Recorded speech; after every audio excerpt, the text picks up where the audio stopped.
All right, thank you everybody for coming for the IGC Valoris Rokugan Legend of the Five Rings. I've entitled this one The Blighted. It is the year 1123. It is an era of sudden change and upheaval in Rokugan, where the Emerald Empire has ruled for over 1,000 years.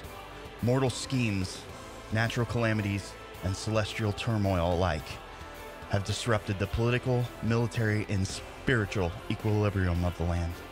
Long simmering rivalries and fresh betrayals ripple through the courts and on the battlefield. The chrysanthemum throne is beset by threats from without and within, and the honor of the 7 great clans. The families descended from the heroes of legend and sworn to rule their lands in the Emperor's name shall be put to the test. In Rokugan, it is said honor is stronger than steel, while even the finest blade may break or twist under the heat of the forges. The Emerald Empire society has been folded in the forges of politics and war for more than 1,000 years, and it has not yet broken. We find ourselves nearing harvest season, and in Rokugan, rice is important. Even the mighty currency, the koku, is backed by rice. Even the emperor must eat to survive. And in these trying times, the rice is under attack. By Monsanto. In these times of strife, 3 samurai just completed a jointed task in the trading town of Aketsu, located in the southern Crane Lands, in the province of Kishu, when they are greeted by an unexpected visitor from the envoy of the Emerald Champion, the right hand of the Emperor. All right, we find ourselves, the characters, on the outskirts of Aketsu. The rain is pouring down in sheets. You are near the gates. Off in the distance, kind of passing through these sheets of rain, you see a lone rider approaching. As they get close, they stop 10 feet or so away from our adventurers. You see a single woman dressed in a long kind of overcloak. Underneath, you can see the armor at her side, both katana, wakizashi, signifying her samurai rank. She looks at the party. You have the floor.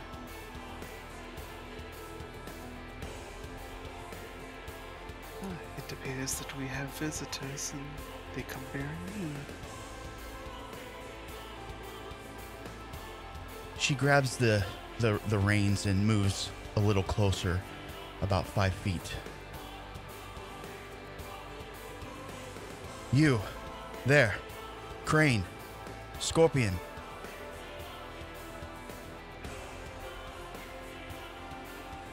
Phoenix. Yeah. Are you the ones that have just completed the task in Aketsu? I believe we may in fact be. Oh, yes, we are. I bring a missive from the Emerald Champion. She hops down from her horse, her left hand steadying her blades at her side as she moves forward. She approaches the Phoenix. With her right hand, she reaches under her obi and pulls out a missive, a scroll. You can see that it is very finely sealed with a large wax ring, and hanging from it, some sort of parchment. She hands it to the Phoenix. I will take it. She nods to you, mounts on her horse, and rides off.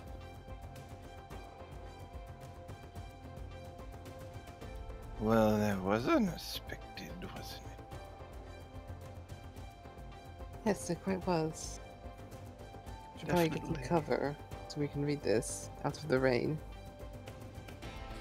Looking around, there are some small awnings on the outside of the gate here, kind of the walled off portion. Or you could always move into a ketsu and find a tea house. I'd much rather be at a tea house than in this drenching rain. My poor hair. Nothing like a spot of a warm cup to help us warm our hands while we... All right, seems fairly agreed upon. You guys ride into town, set up your horses, and move into the closest tea house. As it is Crane lands here, everything is kind of prim and proper and manicured. You see several patrons at the bar. There's kind of a sunken hearth that's kind of providing heat and light to everyone inside. You find a small table. Doji will start the tea ceremony for his compatriot.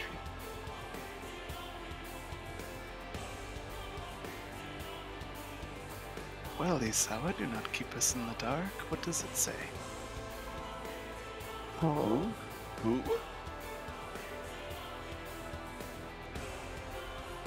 me? I will take it out and I'll read it.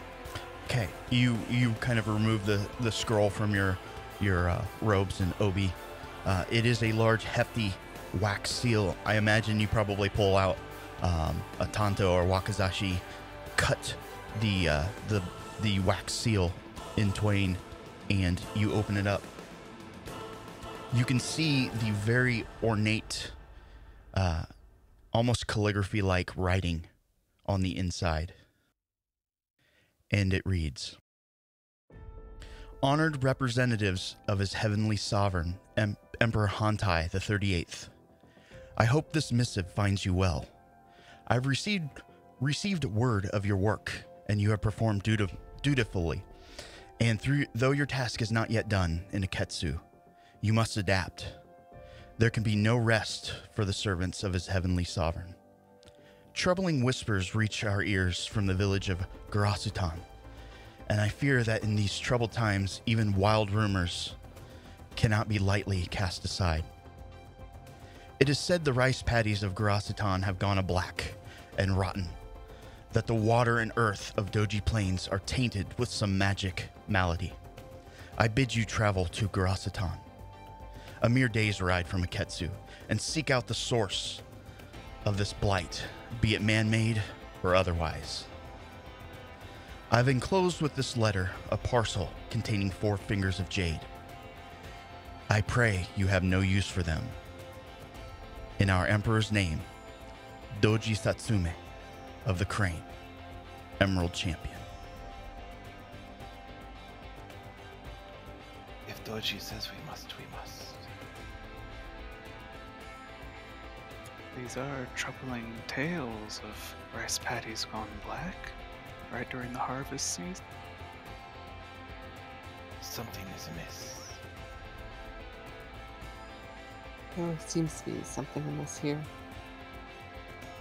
You are right.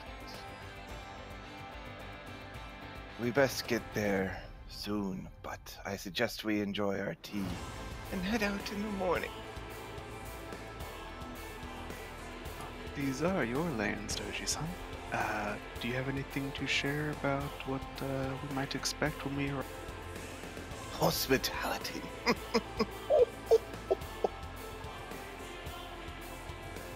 Other than that, I don't know.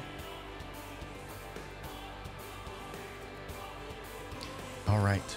So you guys enjoy your tea, maybe some sake. Anything of note that you guys do during this eve before you lay down?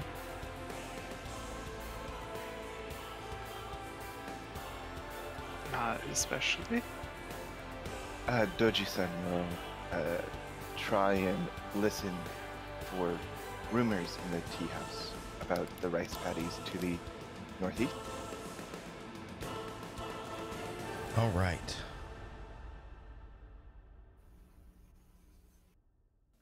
So, let's see. Let's try some sort of skill check here. Is it Doji-san or Doji-sama? Depends on who is speaking to you. Oh, was the other person being disrespectful by calling me Doji-san? Well, as you are all samurai, you are all mostly of the same station. I think san would be a pretty fine honorific. Okay, I won't kill anybody just yet. My betrothed has changed my mindset on things. Kill and dishonor. Just kidding. Alright, to the skill check. All right, so I think it's more of a social. Alright, I have courtesy and performance. Well, I have command, courtesy, games, and performance in my social. Perhaps. Know or learn a fact would be scholar. Yeah, that's what I'm reading right now. So I would think culture or sentiment would be applicable. And what kind of approach do you think you're going to go with? I think I will go with culture air thing. So 3M. All right, so you have a 3 score in your air. Those 3 plus your skill die. And since you have 3 in your ring, you can choose to keep 3.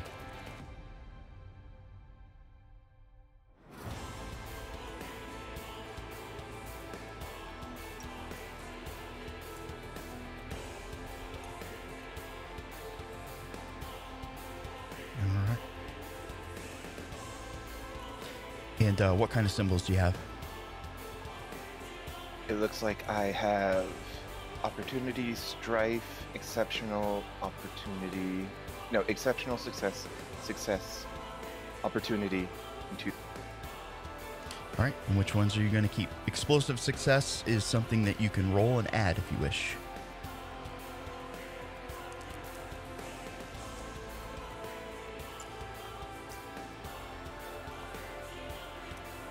All right, so I've got 1, 2, 3 successes, 2 strife, and an opportunity. Okay. As you kind of mingle about the room, listening, watching, learning, you hear some of the rumors. One of the passerbys has recently gone through Garasatan. Although it's not completely run a black, several of the patties that you hear have indeed turned. The farmers are working day and night to gather up as much of the harvest and save as much as they can.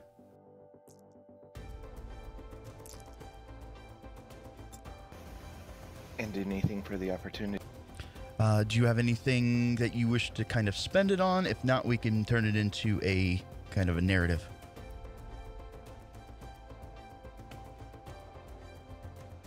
I was trying to find the rules on opportunities. I have it here. The opportunities Air. specifically really relates to. So air, an example, learn another character in this scene's demeanor or current strife. Everything else requires more. Okay. That won't help us at all.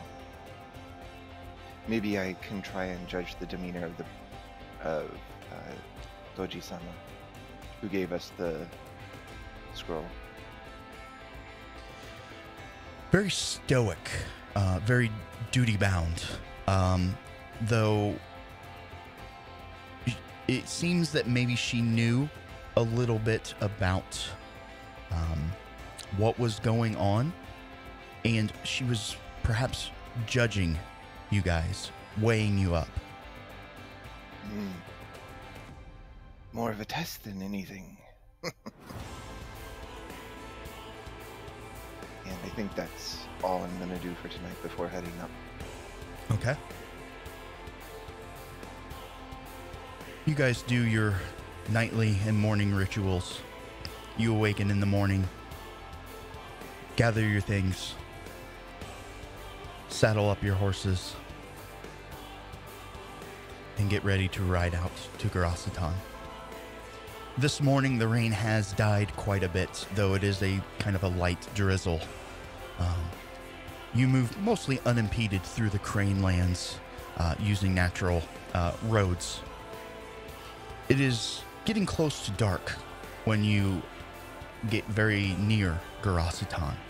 You can see the farmers toiling away in the fields.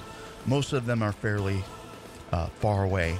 However, there's one roughly within 50 feet of you guys near the road that you could speak to if you wish, or you could continue on to Garasitan.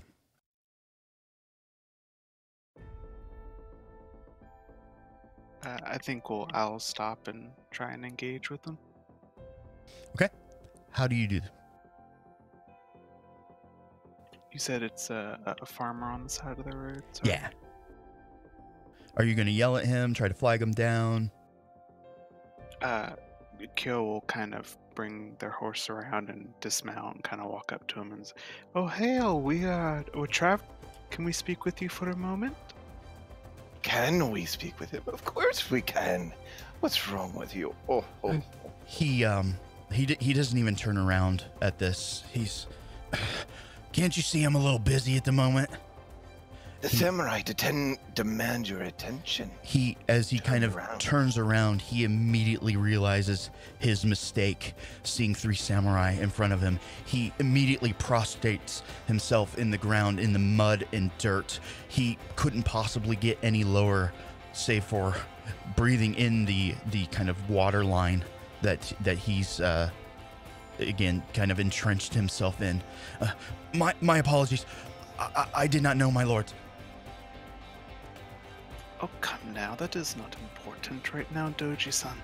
We are come to help these people, not to make them cower before us. Please, rise. Respect is important in all things, regardless of situation. I appreciate your prostration, but we need advice. He doesn't pick up his head, but he relaxes his posture ever so slightly, bringing his face up out of the mud, though almost completely down. I apologize. We're doing the best that we can to save what we can, my lords. Please, I didn't mean any disrespect. Your adherence to your duty is enough to make up for any perceived disrespect. Yes, thank you, my lord. How can I be of service? We have come on information that many of your fields are suffering in these times, and you wish to understand the situation as best you can describe it. I dare not know why, but it seemed to happen about a week ago. They started to turn. We've been toiling as hard as we can.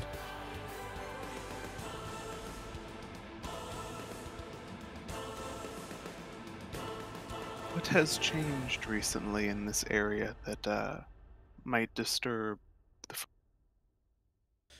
the... Again, I do not presume to know, my lords, but increased bandit activity. The roads are not safe anymore. Even the mighty crab that has come has done nothing. The Crab Clan has ventured this far. Yes, you'll find one in town. At the Iron Kettle, I believe. Oh, thank you. Often they stick to their lands. I do not know, my lord. Thank you, my lord. Thank you for your diligence. You may return to your work. We will go and see this Crab Clan. He remains in the fields prostrated until you are 300 yards away. Oh, nice. You guys enter Garasatan. It is a much larger place than Aketsu, and much like the rest of the Crane Lands, it is prim and proper and manicured. You can see people hustling and bustling through the streets. It doesn't take you long to find the Iron Kettle. You dismount your horses and tie them up and walk inside.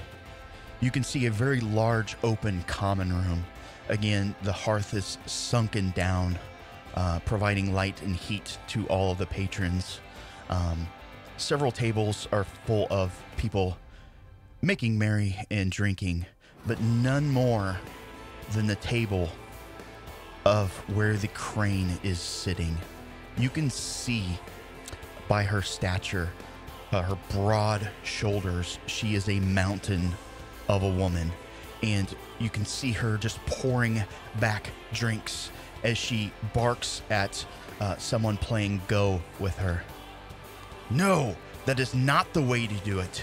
You must react. See, now you have learned something. As she slams back another cup of sake as someone else pours it in. Out of the corner of her eye, she sees you walking in. She raises her glass, tips it to you, and goes back to her game of Go. Is this the crab or is it a crane? Because it's very uncrane. It is crab. Okay. You can see her kind of chitinous type armor just enshrouding her. Off to the side, you see a very large tetsubo. What do you guys do? I believe we have found our crab. Do you wish to approach Doji-san? In a moment. I'll play, what is it? Mia Mystic to remove her Tetsubo attachment. Nice. No, let's see here. Doji shall approach. Honorable Crab-sama, what brings you to our land?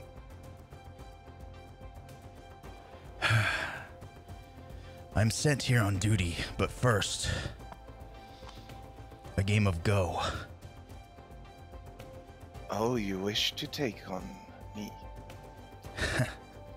Perhaps. Or will it be any challenger? My compatriots might wish to play. All are welcome here. As she raises her glass again. Getting close, you can see the left side of her face.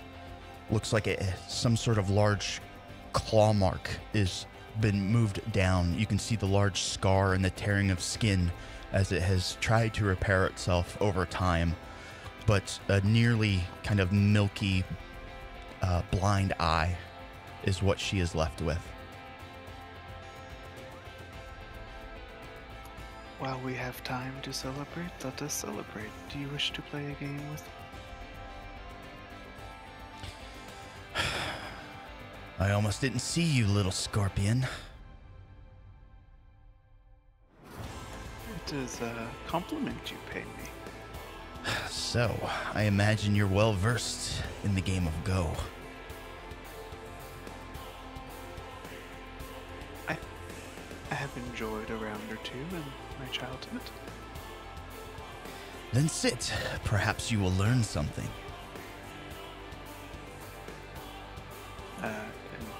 Kyo will pull up a chair and kind of be super duper All right. So, as you're playing Go, kind of think of your approach here. Are you approaching cautiously, very tactically, kind of earth? Are you being very creative in your movements, kind of like air? Are you very passionate and full of aggressive maneuvers, fire? How do you play the game of Go versus this large mountain of a woman? Kyo will be very brash. He'll start the game maybe trying to observe the opponent, but very quickly start taking a lot of risks, being very straightforward. Not being very aggressive and playing it. You're not being aggressive? Being very aggressive. Okay.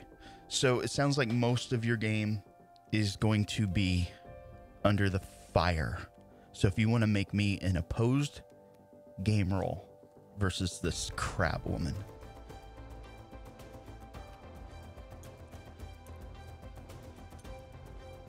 Three in a fire ring, and I have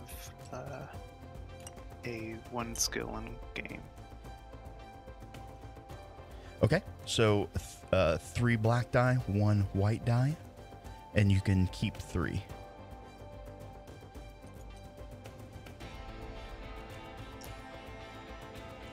Alright, well, it's opposed, so there's no target number I'm trying to beat necessarily. That is correct. Give me 1 second. This game's being dumb. It's because I'm doing tons of shit. Well, I'm gonna keep my 3 black, which leaves me with 3 successes and 3 strife.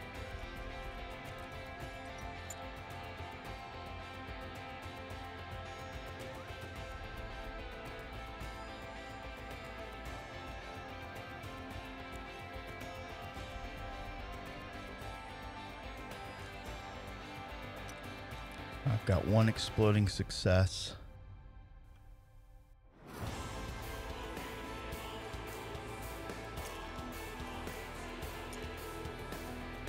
One success.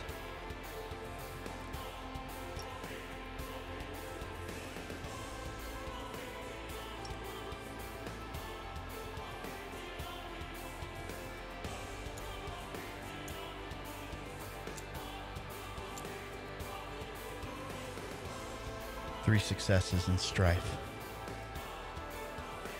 As you guys play through the game, you're being very aggressive, making bold moves, really pushing this crab woman to the limits, and you can see it in her face, in her mannerisms. You quickly place a piece. She sits there and thinks, trying to play as logically and as methodically as she can. She takes a moment, places a piece, and you're immediately put a piece after her. Come on, what are you waiting for? It's very near a stalemate. Did you have any advantages? Or opportunities, rather? No, sir, just the 3 successes. So, she's going to use her opportunity. As you're playing very aggressively, she very slightly takes the upper hand for a moment. Let's make one more roll.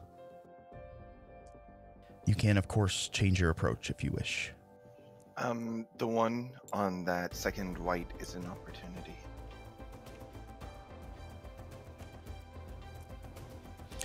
Sorry, I grabbed the wrong die. It's this one back here.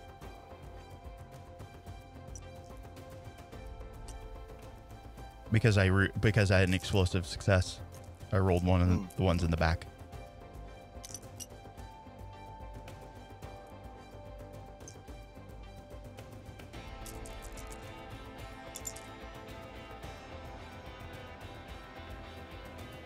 One success.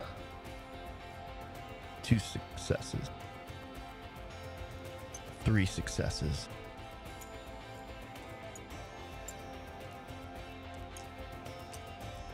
Well, I am only keeping 2 opportunity.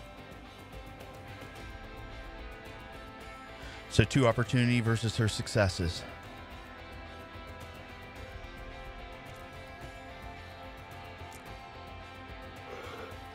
All right.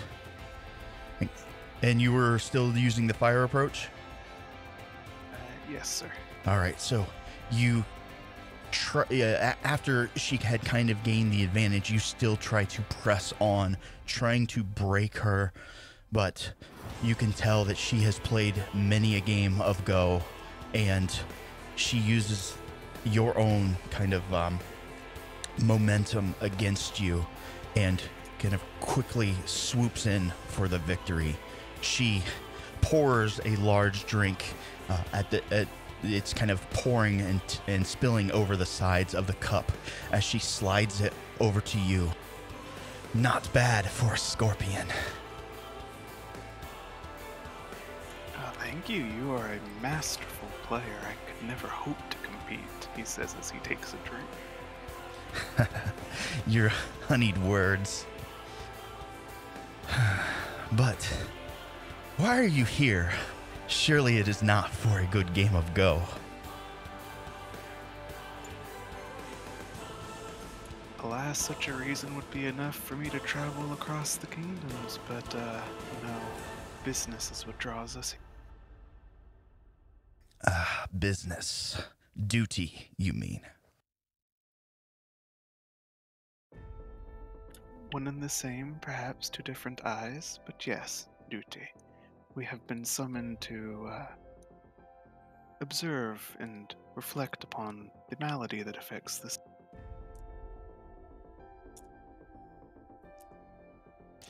Yes, I've heard quite a bit of this blight from many a player of Go here.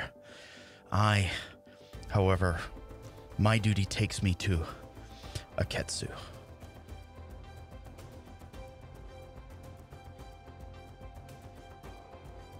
Indeed, we have just come from there. What duty brings you to Aketsu? Do we really need to speak of duty? Can we not just enjoy one another's company?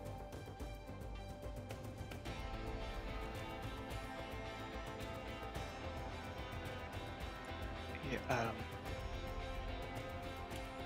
and yes, we can.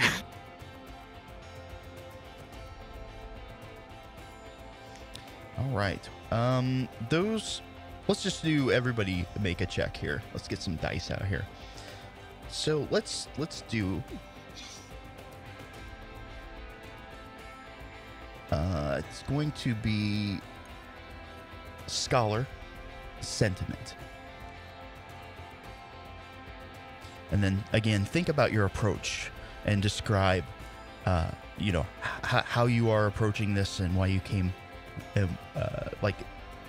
why you're using said ring. Doji-san will take the earth approach, steady, grounded, and thorough, the way of the crab. Always reflect your opponent. Very good. Leaning back in his seat, seemingly withdrawing back into himself after that display from the game, Kyo will be a bit more graceful and inwardly looking and more reflected. Okay. So inward reflection.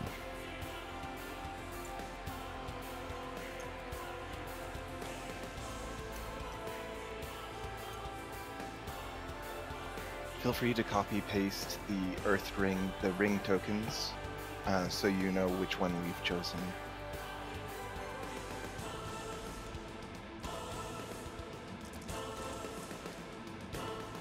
And Isawa, how are you approaching this? I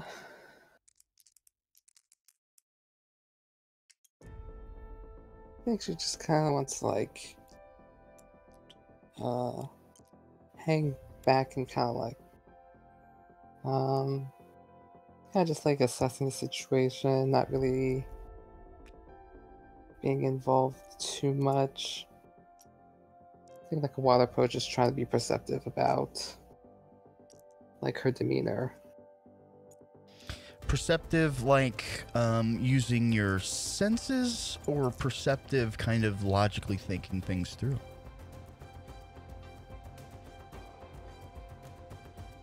Kind of looking at her body language and assessing how she's going with the conversation. Okay. That kind of seems like an air approach, like you're analyzing. And let's get some rolls out here. Doji will roll first for his earth. Okay. explosive. Nice.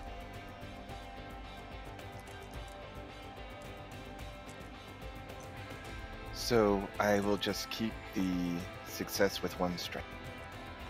All right. Please keep track of that strife. Once we hit the limit there, we'll start doing some unmaskings. Indeed, I believe I'm at 3 or 4. I'm going to bring out some beads so everyone can... Oh, great. That's a great idea. Thank you. Haha, I'm the best GM assistant. You are. You the best. So you had 1 success? Correct. You kind of watch her, study her for a moment, thinking like a crab. This crab is digging into its shell. Something is amiss with her. Something about her duty.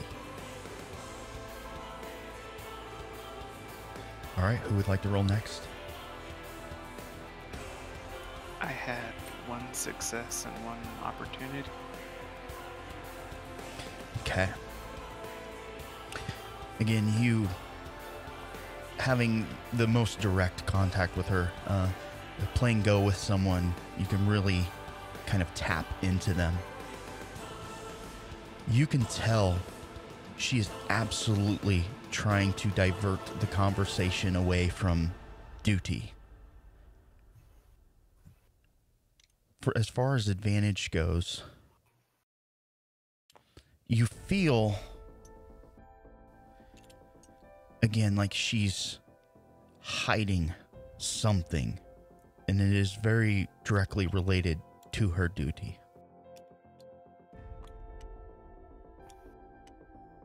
Alrighty.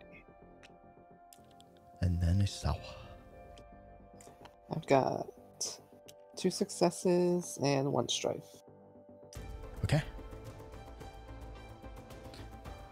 Taking a very laid-back approach, kind of the long view angle, watching body language.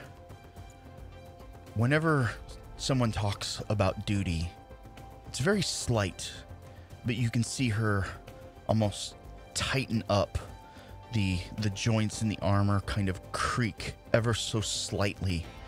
Something about that conversation is very unsettling to this crab.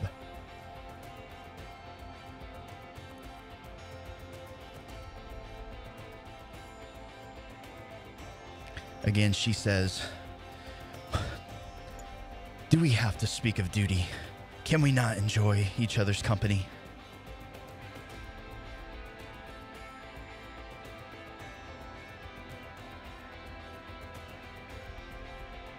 Here at the table, surrounded by food and drink and merriment, indeed, company is what we can enjoy. Come morning, there is always our next task that lies ahead of us. Yes, I agree with this. She waves on to kind of the tea shop owners and waitresses and orders more drink, more food. For tonight there is feasting. She never once speaks of duty or why she is here during this entire conversation.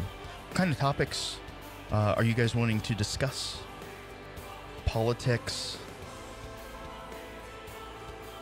etc. Kyo would definitely like to ask her about the state of the wall right now. This is Crane Land. They can take care of their own, I think. You think? Have faith. Although I am a crab in Crane Land, it is not like they send any of their samurai to protect and serve on the wall. That's because you do such a fine job of it. We wouldn't deign to do your work. You are far too... Yes, thank you, Crane. as she kind of half smiles and nods, still being respectful, but in the abrasive way that is the crab.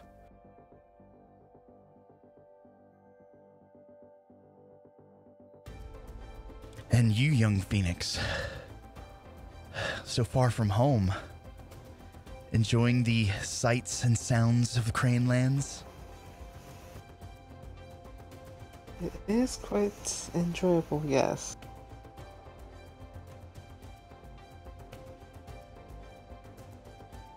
All right, after a night of drinking and conversing, she stands up the first time, and you guys may be taken a little aback.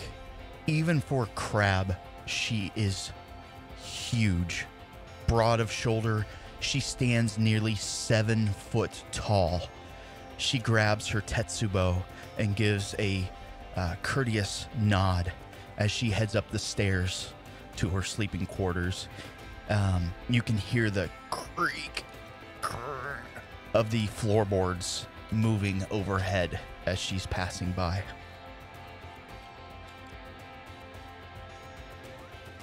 What do you guys wish to do?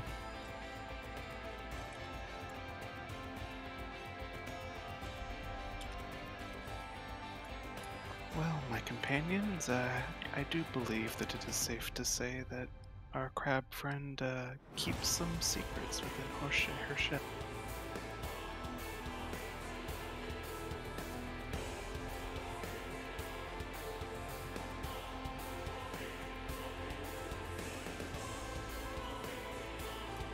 Let us consider our path forward. Do we... surely there are other people within this town that could guide us on our way to solving the issues, but I, for one, am very curious at what our companion has to hide. You won't get much out of a crab.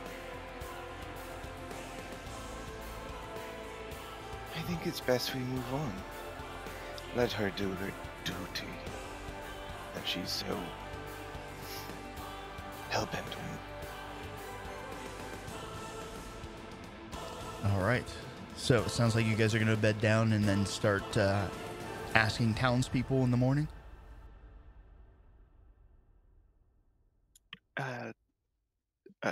Ostensibly, but Kyo would like to do some nighttime skullduggery. All right. Anybody else have any nighttime activities? If not, we'll say you retire for the evening. I'm good. Yeah, got nothing.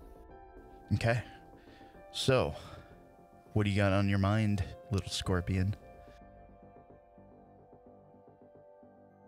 Trained, after all, in the arts of the shinobi, Kyo is not going to so easily let this crab woman out of his pincers, and he would like to try and creep around the rooms and try and find information.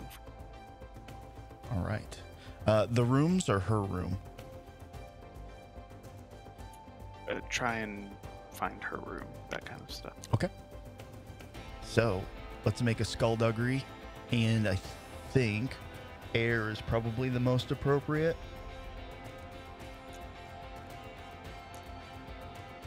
So we've got 2 ranks in that and 3 in air.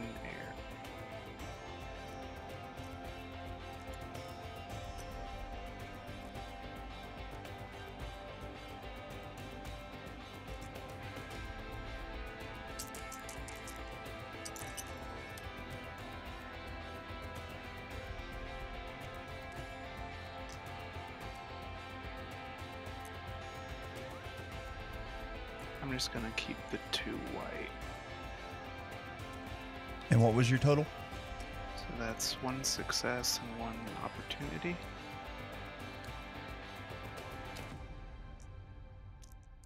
All right. So as you're kind of skulking around, you are going to be able to find her room.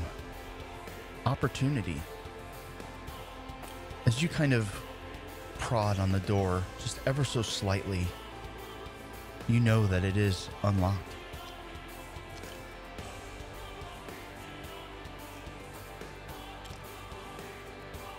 Kyo Kyo will slip inside, trying to be as quiet as the night. As you creep into her room, you can see the armor has been set up very ceremoniously on top of a large coffer. Tetsubo placed neatly beside. As she's lying in bed, you hear, "No. No, my love. No, it cannot be." It seems she's having a dream, but the dream does not seem to bode well for her.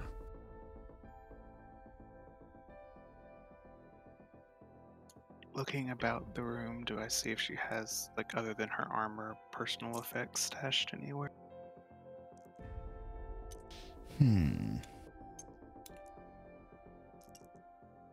Make me another skullduggery.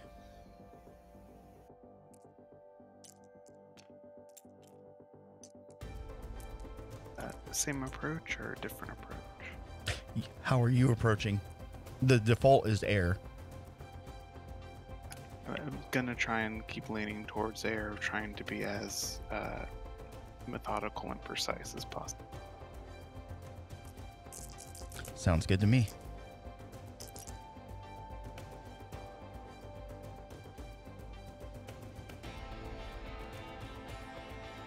Oh boy, okay, this will be fun. So I'm keeping...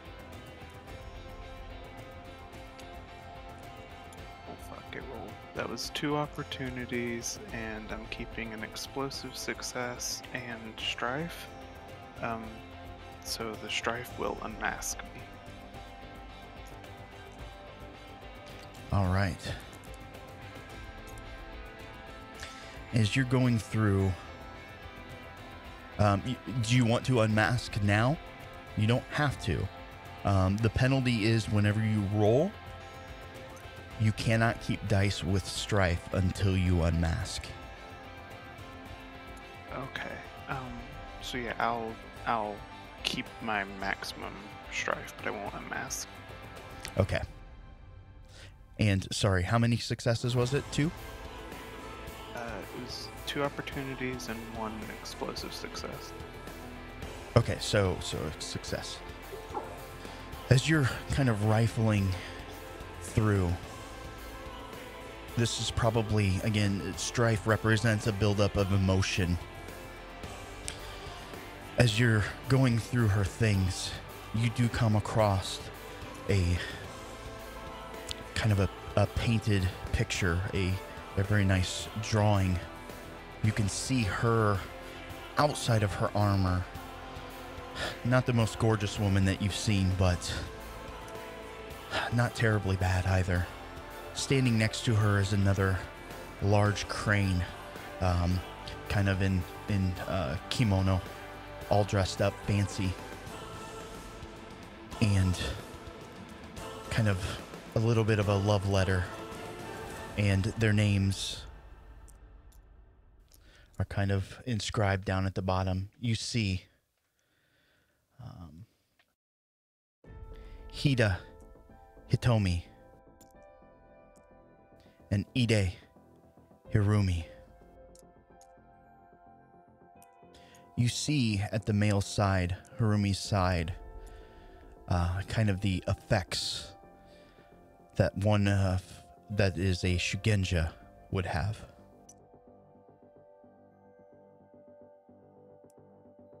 Alrighty. Kind of putting 2 and 2 together with your opportunities. You obviously know who the love is. Something has gone afoul, and perhaps this is why the crab hesitates, why they fail to perform their duty, whatever it may be.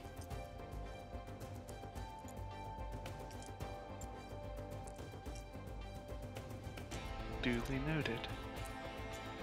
Armed with this information, Kyo will attempt to leave her asleep.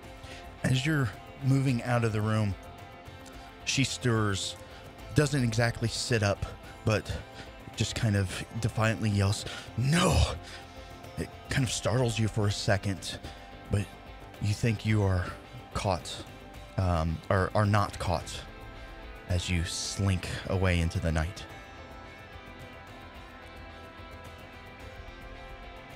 You bed down for the evening. Morning arises. What do you guys do?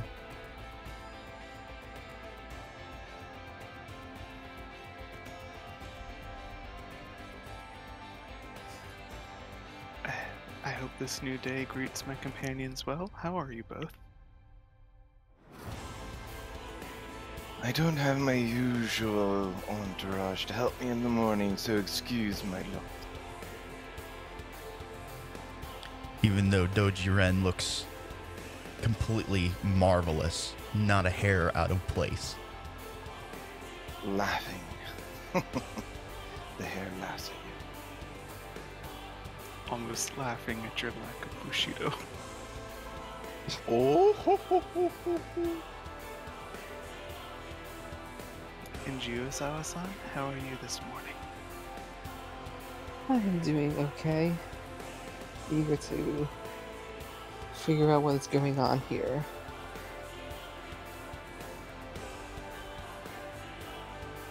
Well, I believe some good old-fashioned groundwork might be in order to determine the cause of what's going on.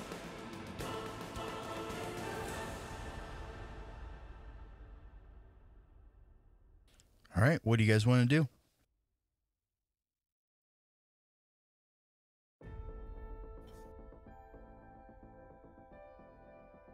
Do we want to go look about the fields and see what's going on?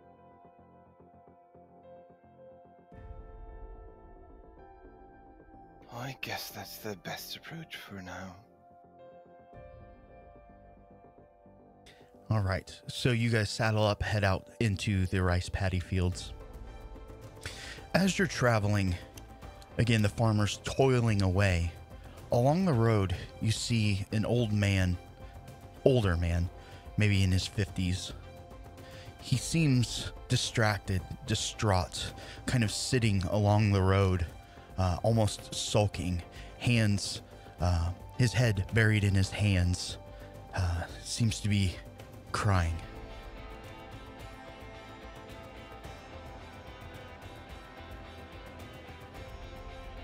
Why do you dishonor yourself in the rain like this? What is wrong? He looks up. My apologies, my lords, as he gets down in a seiza position. I do not wish to bother you with my troubles. It is nothing. You can see on his face he was obviously sobbing. He seems to be rather poor, just by looking at his clothing and his very lack of belongings.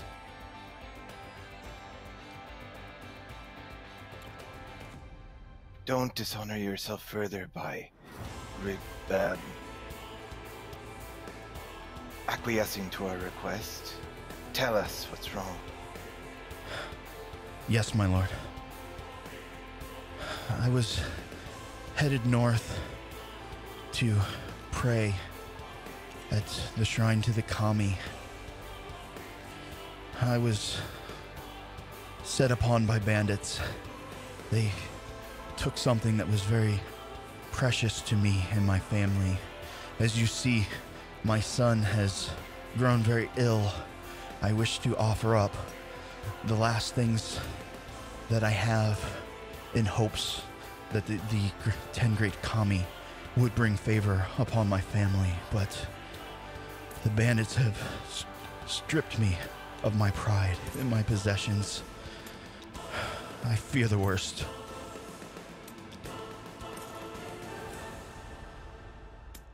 He is not the first to report the increased bandit activity, I'm afraid.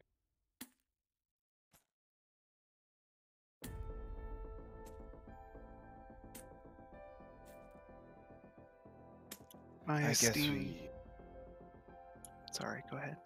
My sincerest apologies. You go, good sir. You honor me, my lords, He stands up and heads back towards Garasatan.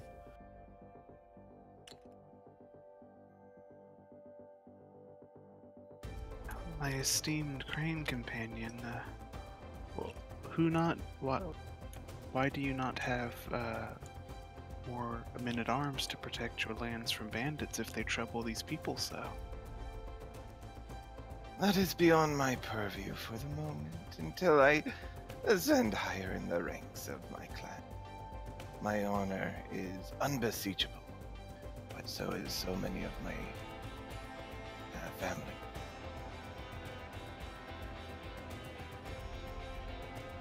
I hope that answers your question fully. It answers much and more beyond what I even asked. While I cannot say that I have ever heard of bandit activity blackening fields in this way, I have a hard time imagining that these two maladies are unconnected.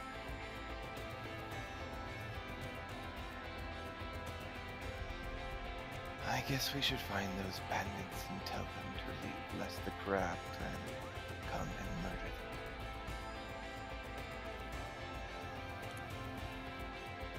Isawa-san, you have some affinity with art/material. Can you tell us anything about what these evildoers might be doing to taint the land in this way?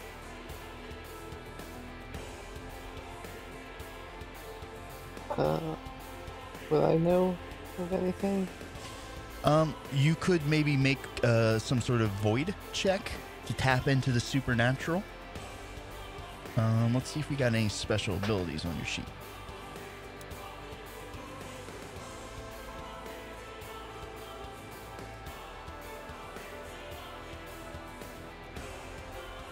There is a theology role under scholar, maybe?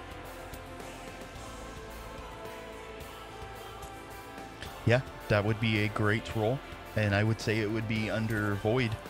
Again, tapping into the kind of supernatural because of all the blackening of the patties. Okay.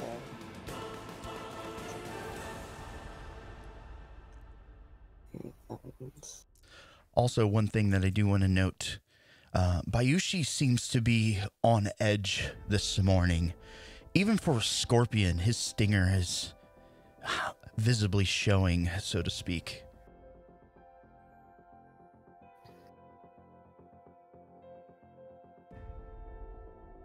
I also have the ability at one with the elements. So once per scene when making a theology check, I can reduce the target number by 1. Very good. So, you are going to reduce the target number from 2 to 1.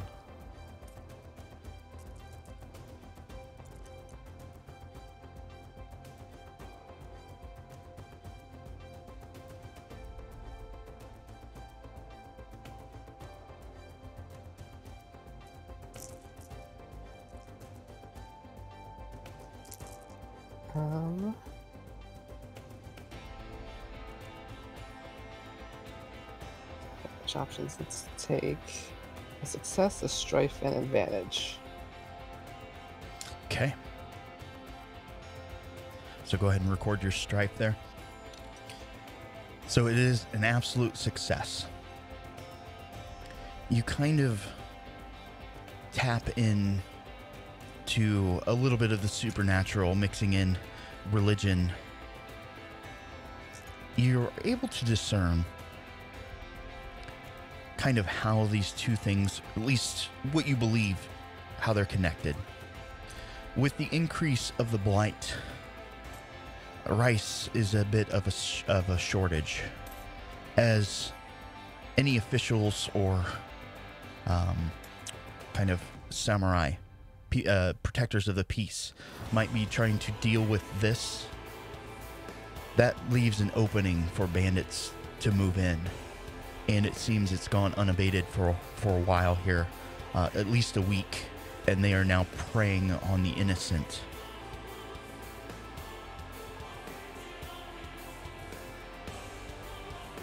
How it's exactly connected to the blighting, or what is causing the blight itself, you don't know. But kind of deep within you, you feel it's connected to Hitomi.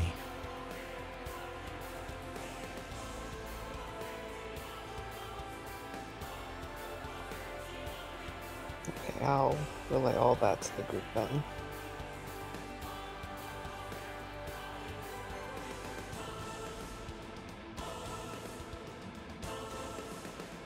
It is perhaps as I thought then, that one follows and one comes before.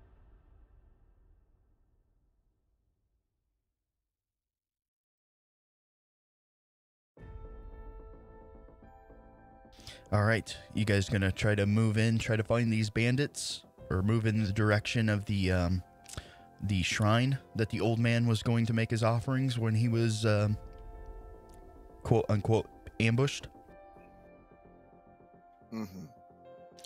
All right, so you guys start moving through, take one of the meandering paths. In the distance, you can see what appears to be a wooded area. You can also see that the woods and the grounds in this area have become blighted a little. The grass has darkened. Let's retract just a little bit. You guys were given, I had said 4 fingers, but we'll adjust for party members, 3 fingers of jade. If you're unfamiliar with what jade is used to detect the source of the Shadowlands and the Shadowland blight or taint. When it is present, the jade starts to blacken. What did you guys do with these fingers? It's not uncustomary to fashion it into like a necklace and wear. Doji is going to make it into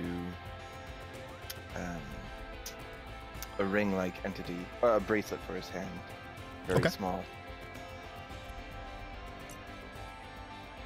Kyo would have tied it, sort of like a wristband prayer bead type of thing.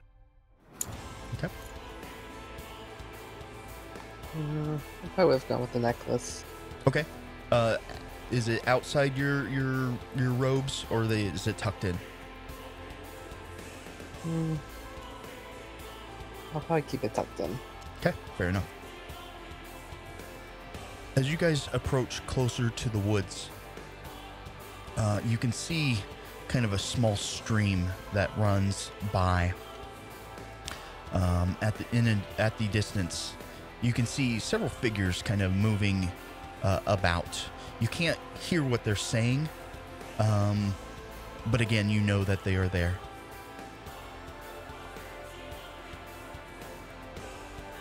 In terms of range bands, you're about range 6, which is sight. Several hundred yards.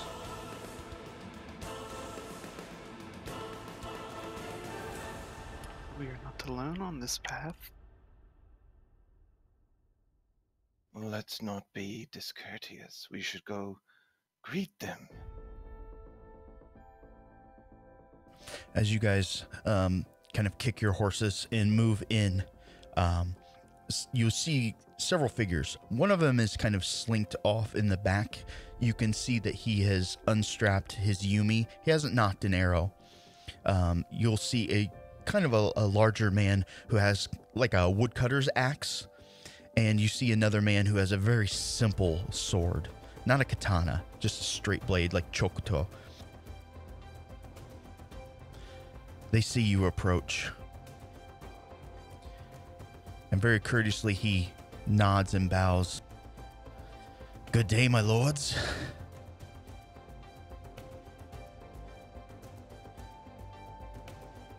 Hello. What brings you out on this misty morning, my lords? We've heard complaints of some banditry in the area. You wouldn't happen to know anything about that. They kind of look amongst each other, the swordsman to the man wielding the axe. The axe man speaks up.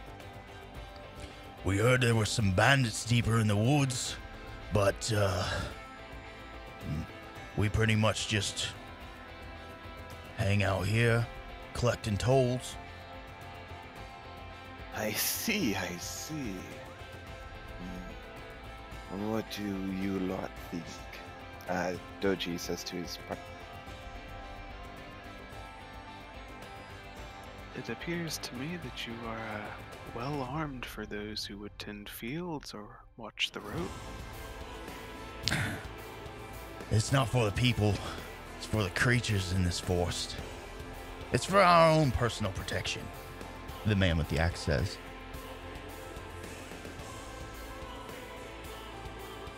What manners of creatures do your people need to protect themselves from, my esteemed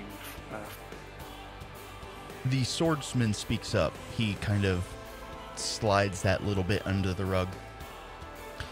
Well, my lords, you're welcome to go investigate. It would be 3 koku each.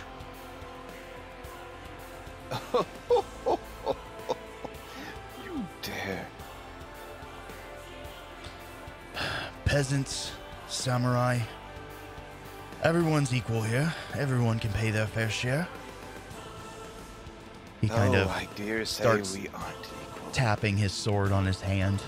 The axeman kind of nervously grips the axe heft a little tighter. Doji will prepare his Yumi, finding it on his horse, getting ready to. All right, this sounds like initiative. So, as you guys are aware, we're going to make a TN1 tactics check.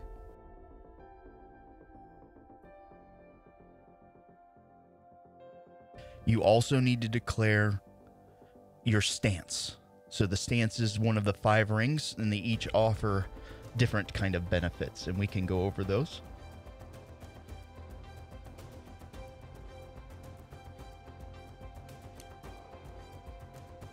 Got them listed somewhere.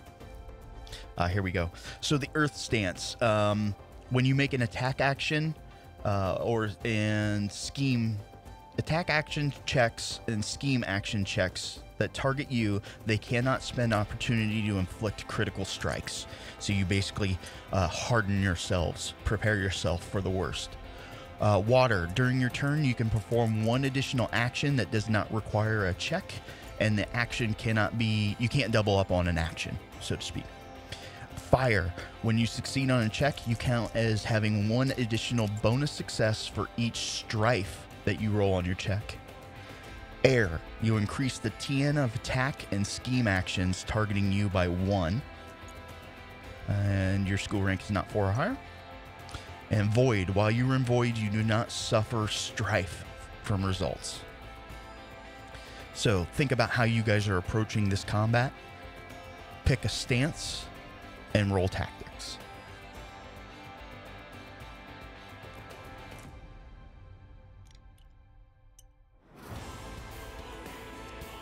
And I don't think you suffer strife from this roll either, to set your initiative.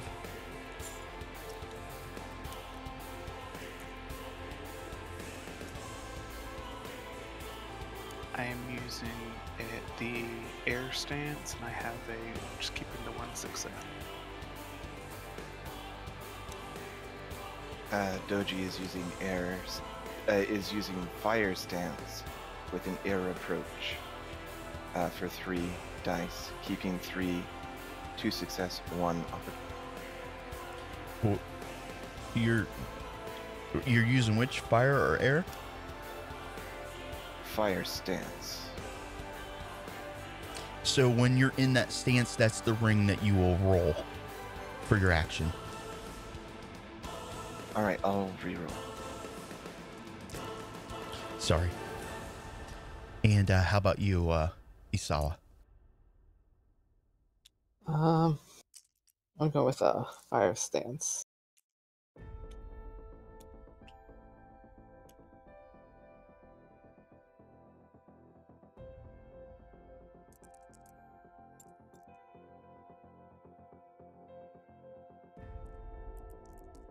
All right, what we're doing here is we're adding up successes. So you use your fire ring, or whichever ring that you chose, plus your tactics roll. 1 success for Kyo. Okay, so you add that number to your focus, and that's your initiative. 7. Okay. 8 for Doji. 8 for Doji. 6. Okay, 8, 7, 6 it is. 8 will have the first initiative, but let's do some of this.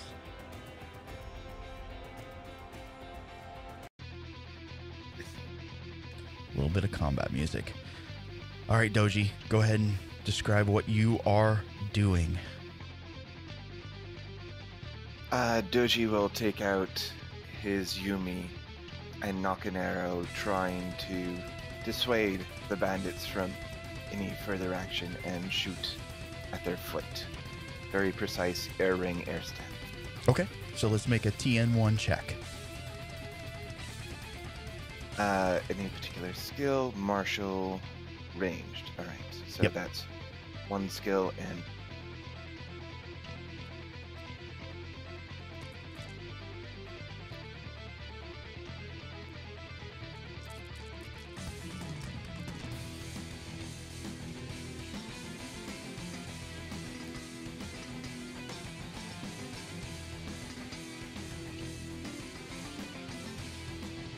one opportunity, one success. Okay, success was enough. As you fire that arrow as a warning shot, this is what to come. You fire it with great precision.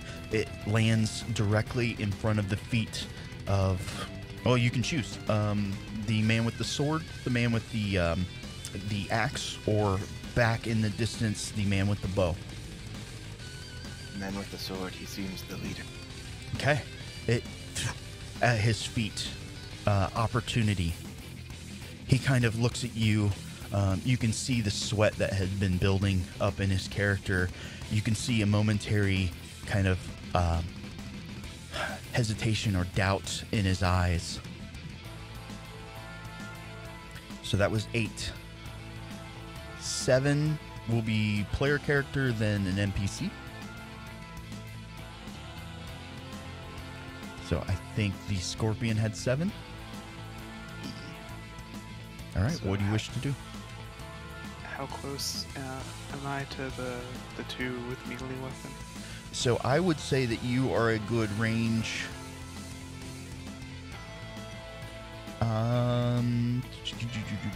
Range 3. So the way that movement works is you can move one range band. You could move into spear range, or you could use an action to double move, which would move you 2 bands, which would put you in sword range.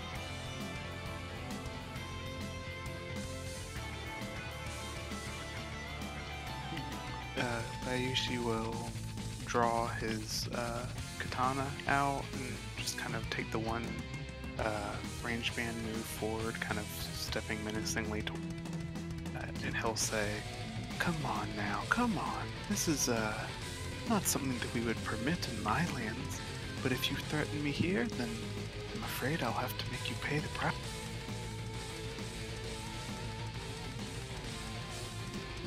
All right. Any particular character that you're moving towards, or trying to keep them centered?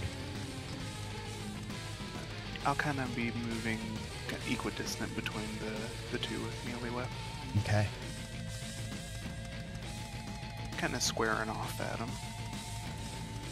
All right. The man in the back had knocked an arrow, and he is now going to fire.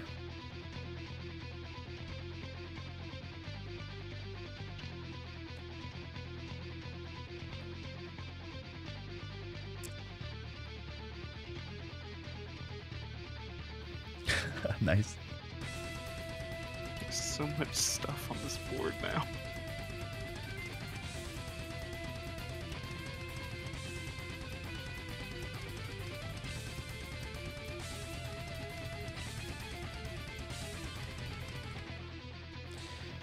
Following suit, trying to reduce the intimidation factor that the crane had done, trying to perform something very similar.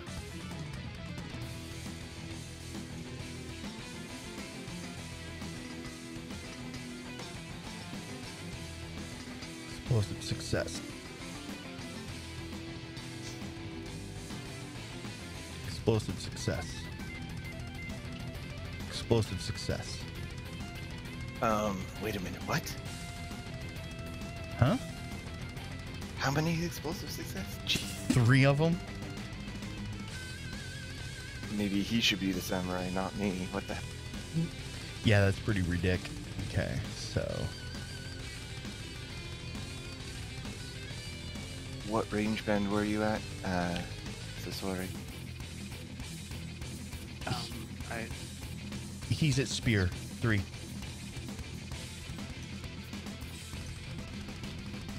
Another exploding success.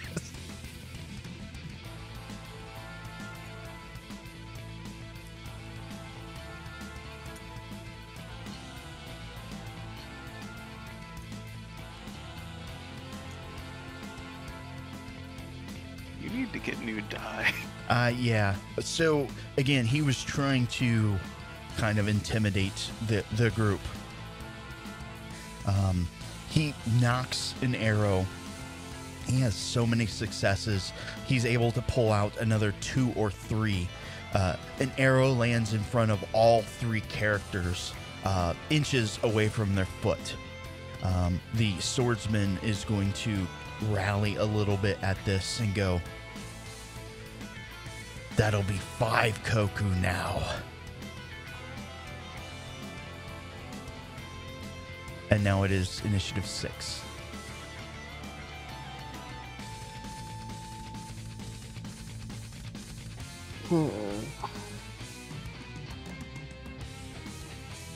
I kind of glance at the rest of the party and be like, seeing if they're still intent on fighting or not.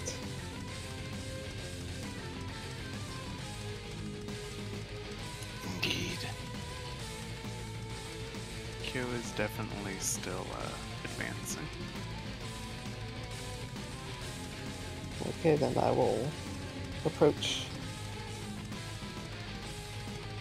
Okay, you're at range band 3.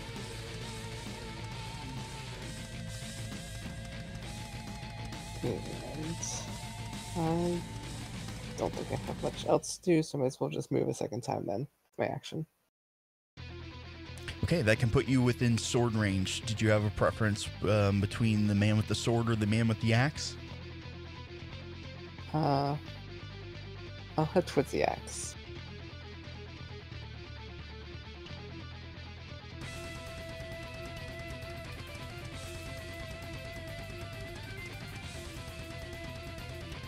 All right, so now is the man with the sword. He is going to move a range band closer to the scorpion.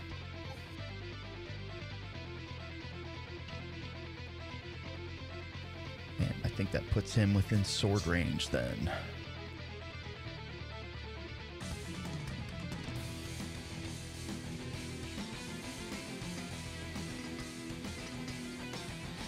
Still a little hesitant, he's going to take the earth approach.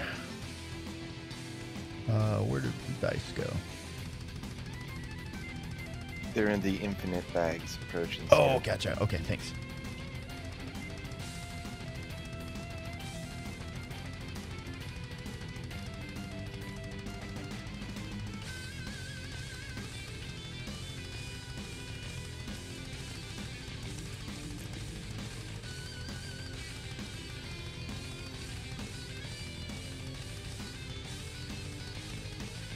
Well, geez Louise.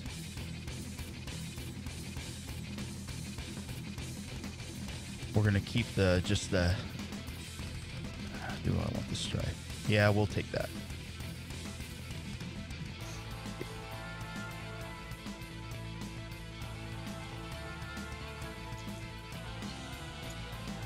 So it was 1 success, strife, and an opportunity. Okay.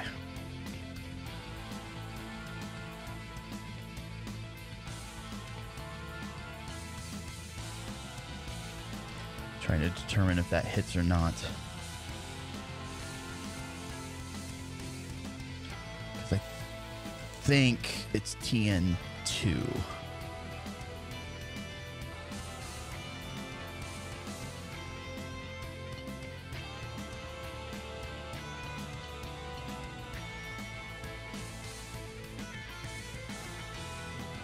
If it's shooting at Doji, he has air, so it's TN +1. It's a sword attack against Scorpion.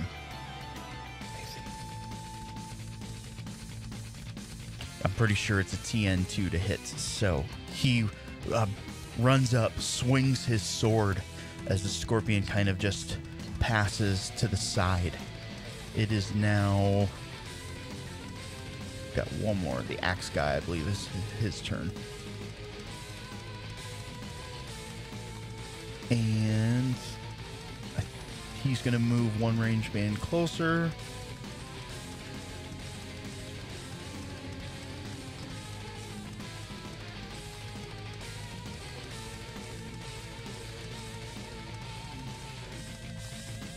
He's going to go after... Who's in red? Red is Kyo. Okay. So after green is... Okay, Isawa.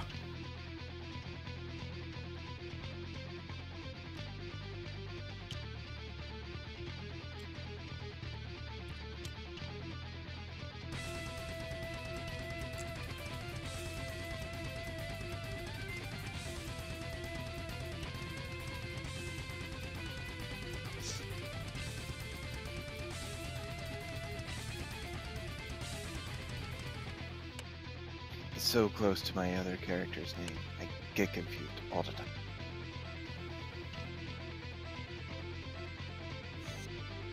Unfortunately, he is unable to strike as well. Bert tries to bring his axe down, but the Phoenix was ready as she just takes just a half step back as his axe plows into the ground. So we're at the top of the order. When it gets up to your turn, you can change your stance.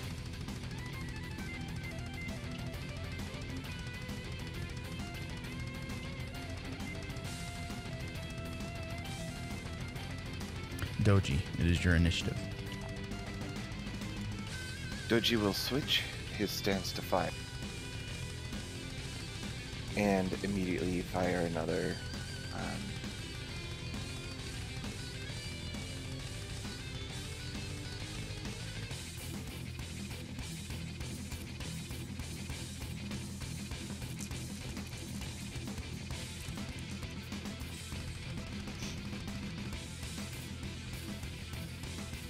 and he'll keep the 2 opportunity. No. You had one success? No successes, just opportunity. Ah, gotcha. And which stance was that? Fire. My strike counts as a success, you're right. So 1 success, 2 opportunity. Gotcha. Unfortunately, you do need a TN2 to hit. Alright.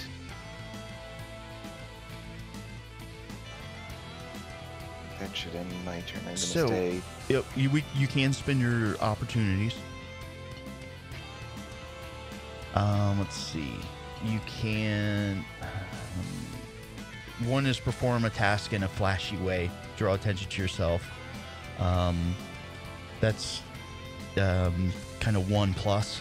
And then the double is you notice something out of place that is not directly related to your task. So, off in the distance, past kind of this creek that they're guarding passage over, you can see kind of the outline of the shrine, maybe 100 yards off into the distance. It looks like there's no one coming to or from. And then it will be Scorpion's turn. Kyo would like to advance up into short range, kind of coming up beside Isa. Okay. Oh, okay. Fall down, go boom. Make your move and then I'll adjust.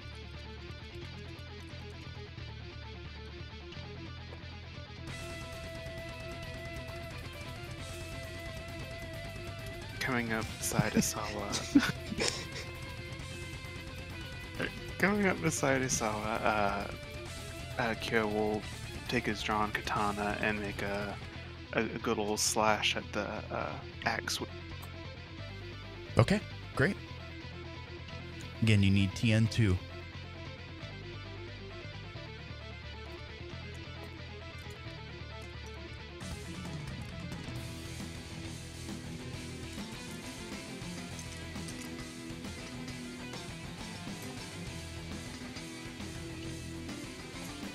Okay, and I would like to unmask as part of this, so what do I do with that? Okay, so according to your personal unmasking, your reaction when you exceed composure, distracted, giggling, gesturing, those sorts of things. There's also other things that you can do, like basically your what is it? Demeanor, your outward kind of what you show people is completely compromised. You're showing kind of your internal thoughts, which are typically unsamurai-esque. So, I guess kind of describe to me how you go about this. Do you take like extreme pleasure in this? Just uncontrolled laughter? Kind of a mixture of that. Kyo will take a wild swing with his sword at the guy. He's not even behind his mask. You can't see his face, but he's not even pretending to like be reserved about it. You just every time he takes a slash, it's come now. You can't think you can challenge me. Come now. All right, and then you can set your strife down to half of its max value.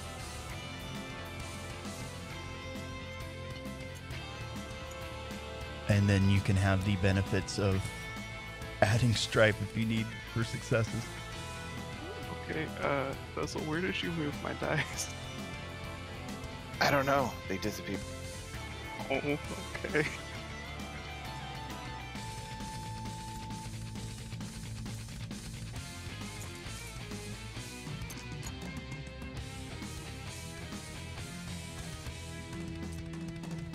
Okay, I'm gonna keep. Oh shit! That was a success. I'm keeping a success, and this that opportunity. You don't want the exceptional success? No, you don't want strife. Well, I can take strife now, or do I have to wait for this to resolve? You can you can take strife now because you unmasked. So unmasking is basically a flood of emotion that comes over you that everyone notices. It's a very unsamurai-esque thing. So again, as you're swinging, you're like, come now, whereas before you're kind of maybe a little reserved, calculating, so to speak. But this is very flashy, very flamboyant, very out of character for what people know you as. So I'm in fire stance, so end result of that is 3 success, 1 opportunity. Okay. So now we need to do some damage. And it is...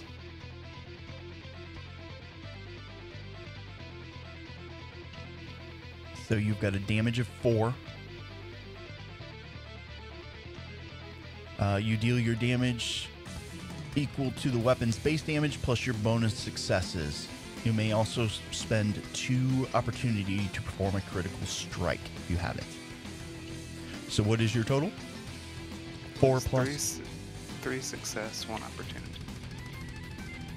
Okay, so not enough to activate a critical. However, you are going to do 7 points of damage into which character? Axe wielder. All right, you bring your katana down, slicing him just Again, you had just amassed taking personal pleasure in the slaughter of this gentleman. You hack his kind of half through his torso, and you have enough momentum and oomph that you kind of cut down and through almost to the top part of his leg. He falls over, screams in pain, just squirting blood everywhere.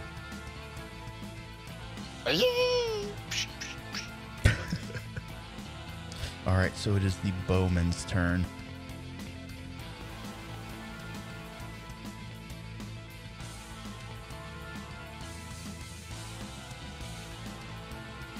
Okay, he is... All right, so he's going to take one attack, and he's actually going to then move back a range. What's his But stance? he is going to, because he is fleeing, I think expeditiously for the most part, but I guess it's a little calculated, so we're going to do... I think air is probably the most appropriate.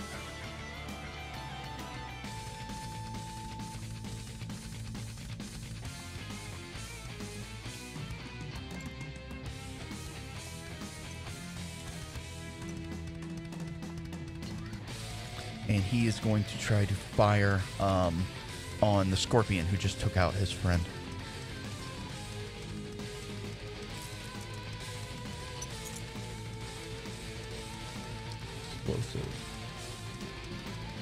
Explosive. You need to stop that. I don't mean to.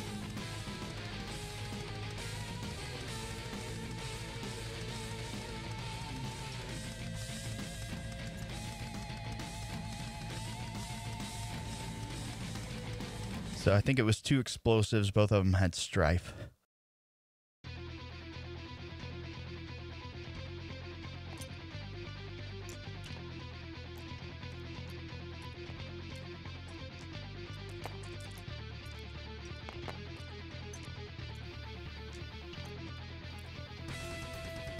Okay, he's only going to keep those. So he does make his TN2 trick. Damage on a bow is...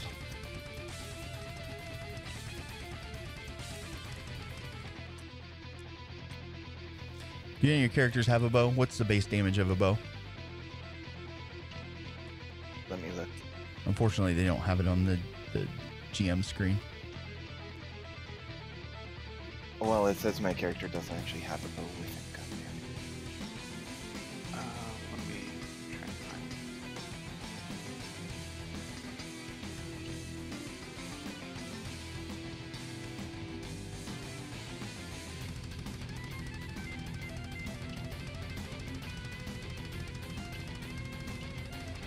Wow, would you believe that even the unicorn pre-gen character doesn't have a unique? Right? Kind of weird. Yeah, I actually don't know then. I'm gonna say It's going to be less than the katana, so we'll say 3. yeah. Wooden sword is 2. Katana 3. Arrows probably 3. The beta rules had it at a 5 damage. Oh wow, no. Hell no. That's what the beta had it doing 5, where katana did 4. Really? So it should probably do 4 and the katana 3.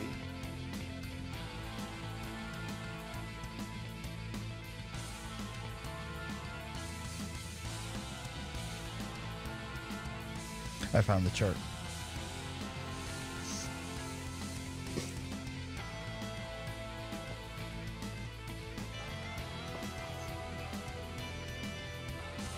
Katana does 4.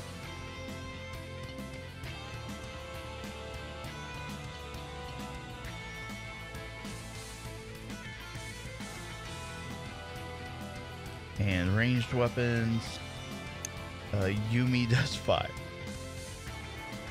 IQ Alright does then. 6. Yeah, ouch. Okay, so 7 damage on the scorpion. I'm still up.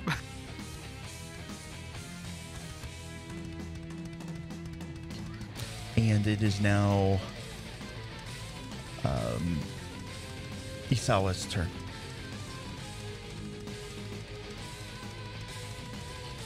I will take my staff and try and hit the sword guy.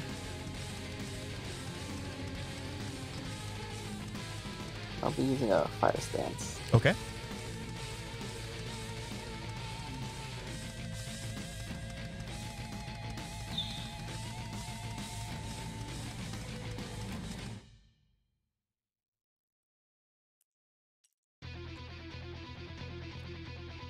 Are you subtracting your armor from the damage? If you have any. Where would that be on the sheet? It would be listed in equipment if you have armor, I think. It doesn't say that I do. Okay. It's probably more for the Bushi type characters. Yeah, that's true. My character probably wouldn't have any. Okay, I got 4 successes. Oh, wow. So, Because my 1 strength counts as a success. absolutely. So 4, and you're using what weapon? My staff, All right, and the staff does 2 damage. 2 damage. So 6 to the man with the sword. Yep. Okay, he also is not wearing any armor. Isawa kind of brandishes her staff, swings it a few times, again, trying to use that centrifugal force, smacks the man across the face. Blood splatters. You see a tooth go flying off. And he collapses to the ground. You guys still see the man. Need to move him because he moved 1 range band. Again, running away. It is now top of the order. Doji Ren will say to the man,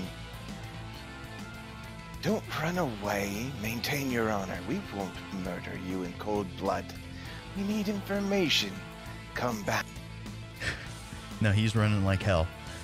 Before you, the man with the axe who was cut pretty severely, he's bled out. He's dead. The man that was hit with the staff, he's not looking so good, but he is still alive.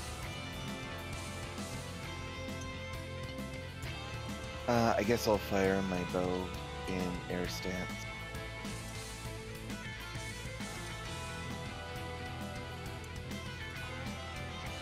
Let's see how many range. 1, 2.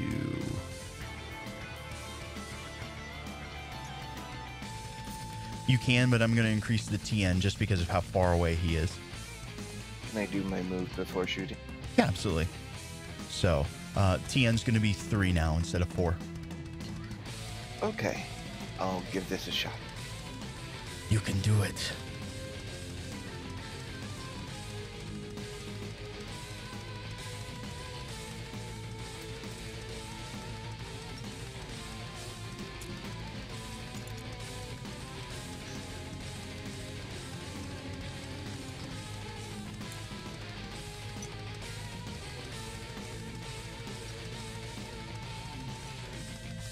So that's 2 successes.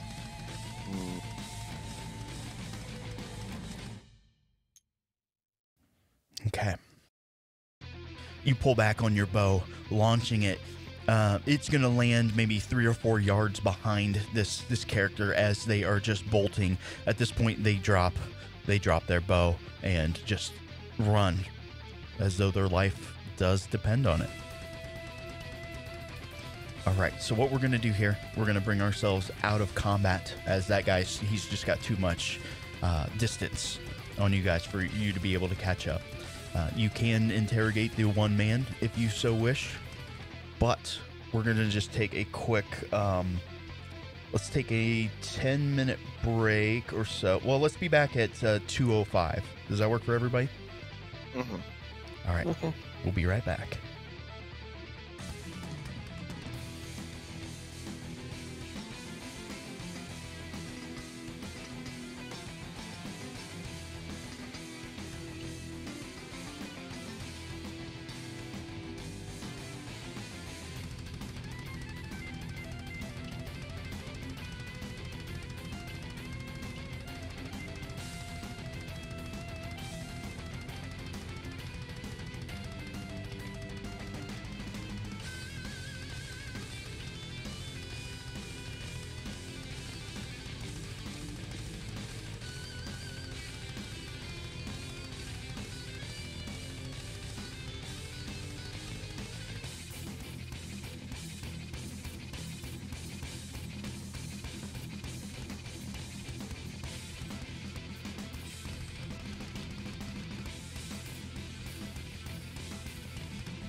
And I'm back.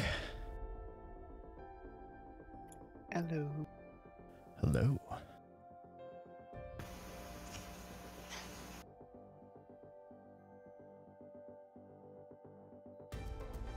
So your plan to kill me in every system you play is going along well, Al? Well, so far so good.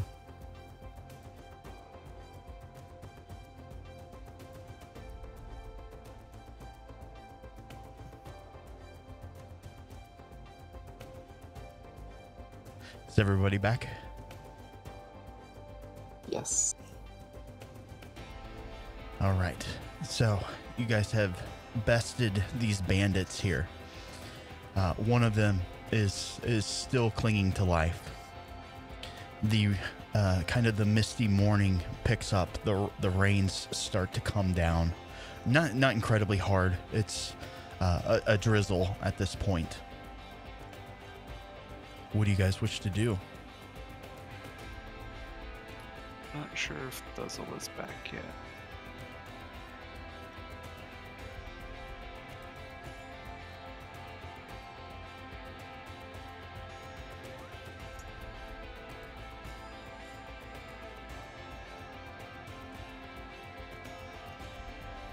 I will take this opportunity to look over some healing. It's just an arrow shaft sticking out of my shoulder. It's fine. It's fine.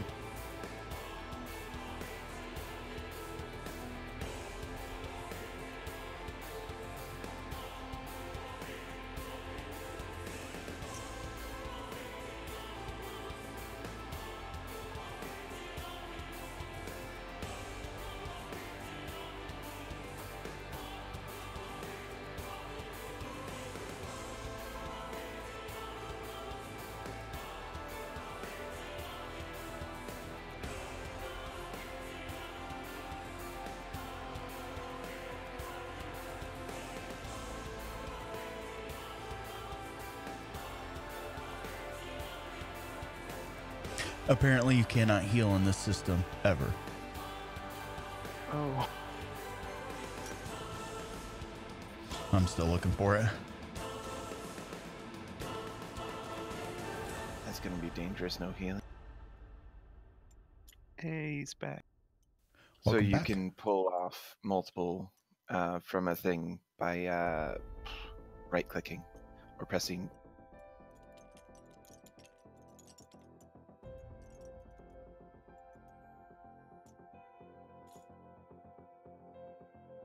I just liked watching them all like get sucked into the bowl.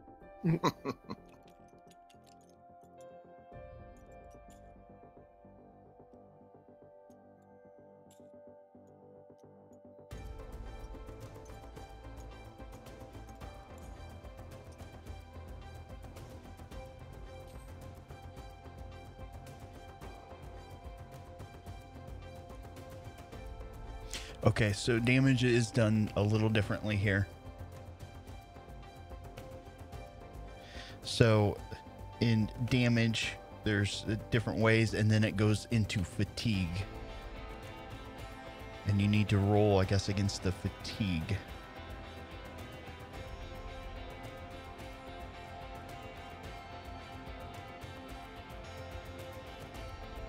Well, I took 7 points against my 8 endurance.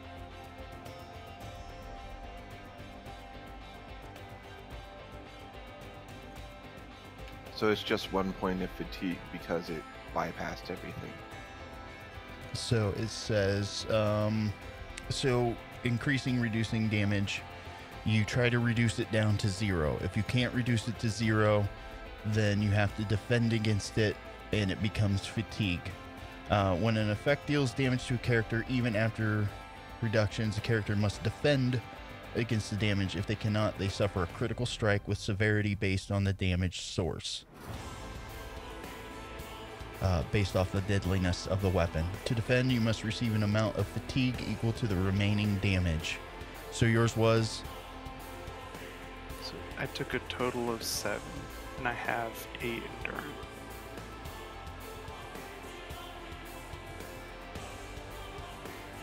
So you have to defend against 1 fatigue. No, against 7.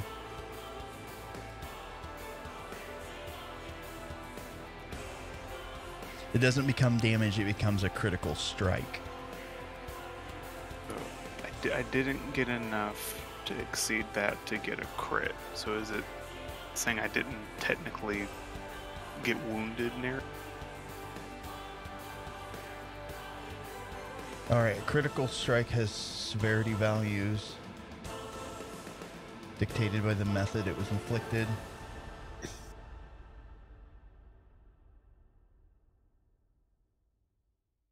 You need to make a TN1 fitness check using the ring of their choice during the narrative scene, or the ring of their stance. Do you happen to remember what stance you were in? I was in fire for that whole time, I think. So try to make a TN1 fitness using the fire ring.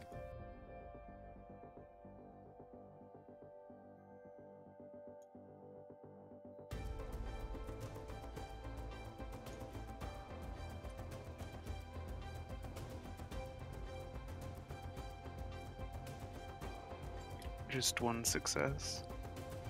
Okay. Let me look up the deadliness of a bow.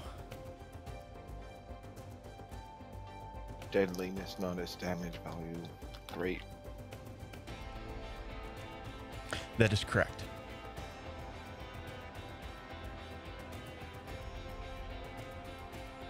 So I had one against a TN1, so that means I made the fitness.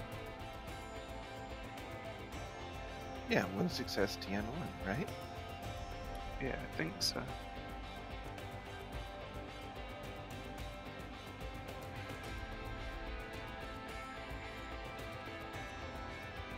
Yeah, if you succeed, you reduce the check by 1, and bonus successes to the check add to it as well.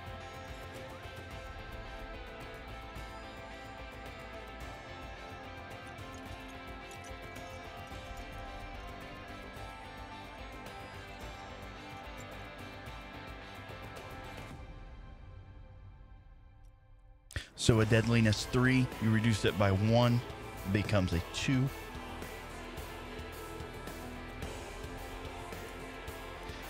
Close call hit slices the character's hair or clothes, but fails to draw blood. If the character is wearing armor, the armor gains the damaged quality.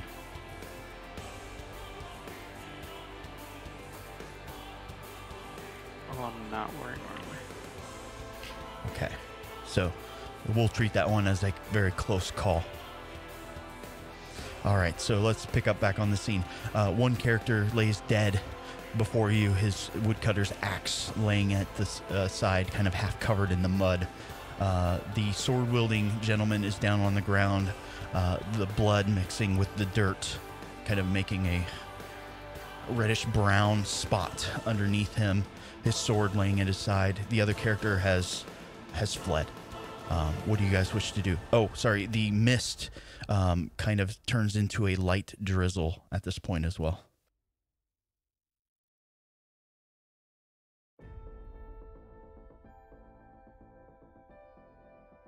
Want to take the lead there, Doji? I guess so. Since I'm so ineffectual, I wouldn't say that. You're courtier, right? Yes, I'm a courtier. Yeah. I'll wake the guy up, or at least try to stay. What is it, samurai? So, do you have any information, about the rice paddies and these other bandits? Kind of spits up some more blood. Yeah, I could tell you. You gonna spare my life? Of course I'd spare your life. I don't know everything. Rumor is that bestial woman of a crab, her old lover, has fallen under the sway of the Shadowlands. He's conducting some sort of ritual. I don't know. Tainting these lands. It's not really my business. Can you point us in a general direction, maybe? The only thing I heard was a Ketsu. But I'd ask Hitomi. And he smiles and coughs up more blood.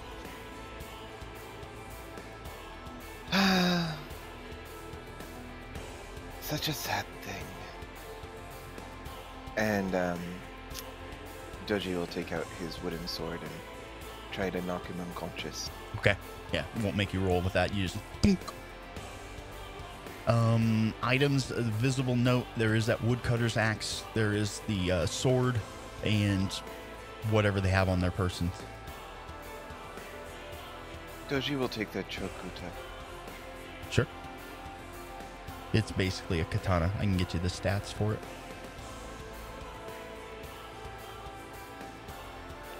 And Do you guys want to... he'll Go ahead.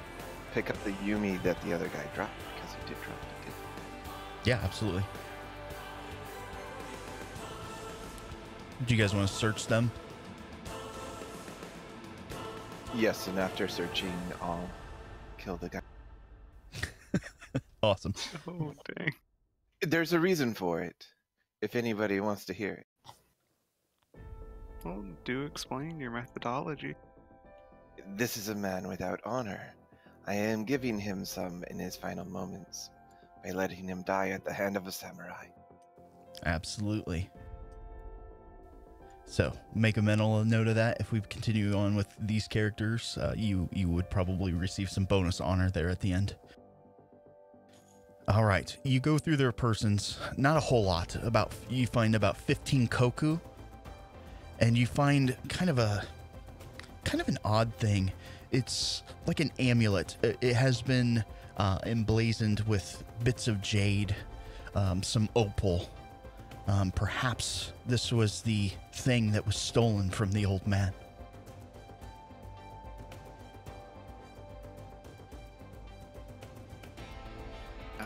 About at this time, Kyo will come back towards the group after having been walking off to the side, kind of getting the shake.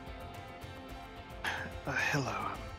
I apologize for that discretion. Have you found anything of note?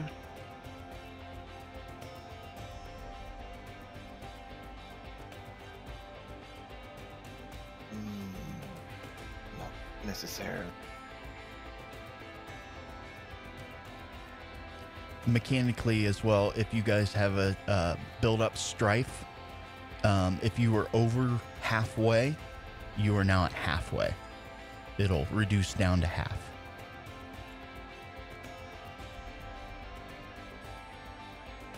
All right, what do you guys wish to do?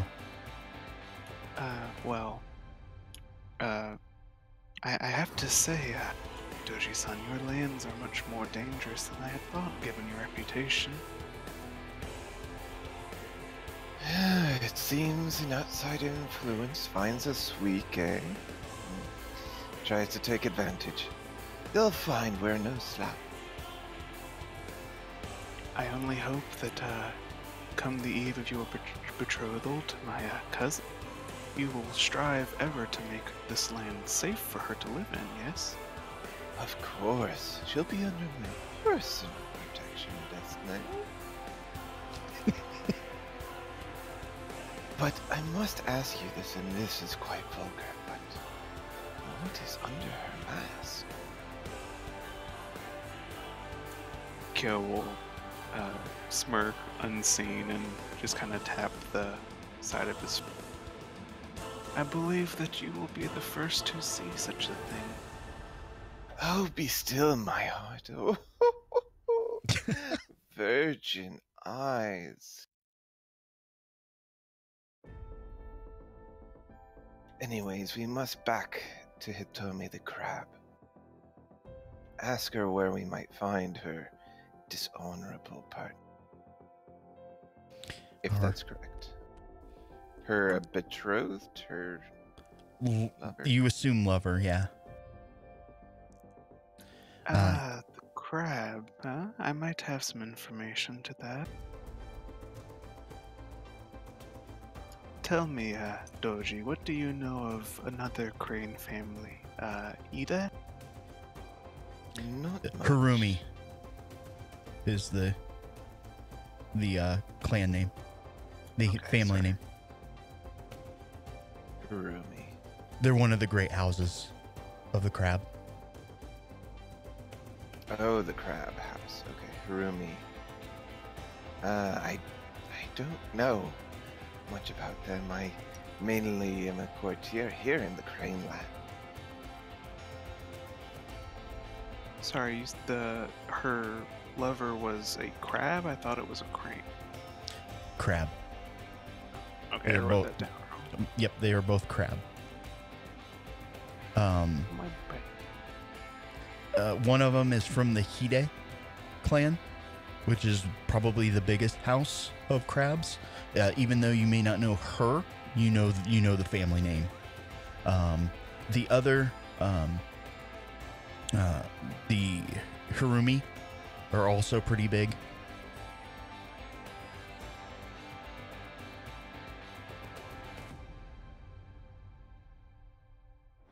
So you guys gather your things and head back to Garasitan. I imagine back to the Iron Kettle. You will see Hitomi sitting and playing and drinking.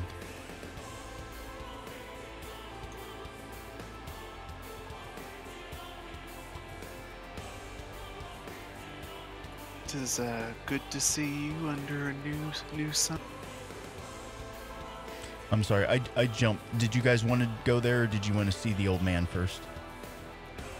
I wanted to check the old man. Yeah, sorry. We'll jump into that scene then, real quick. You find him, kind of not too hard to find in Garasitan, much as he was sulking outside the town. You find him pretty similarly here, kind of leaned up against one of the buildings. He sees you guys approach. He stands and does, a half bow, making a perpendicular angle as you guys approach.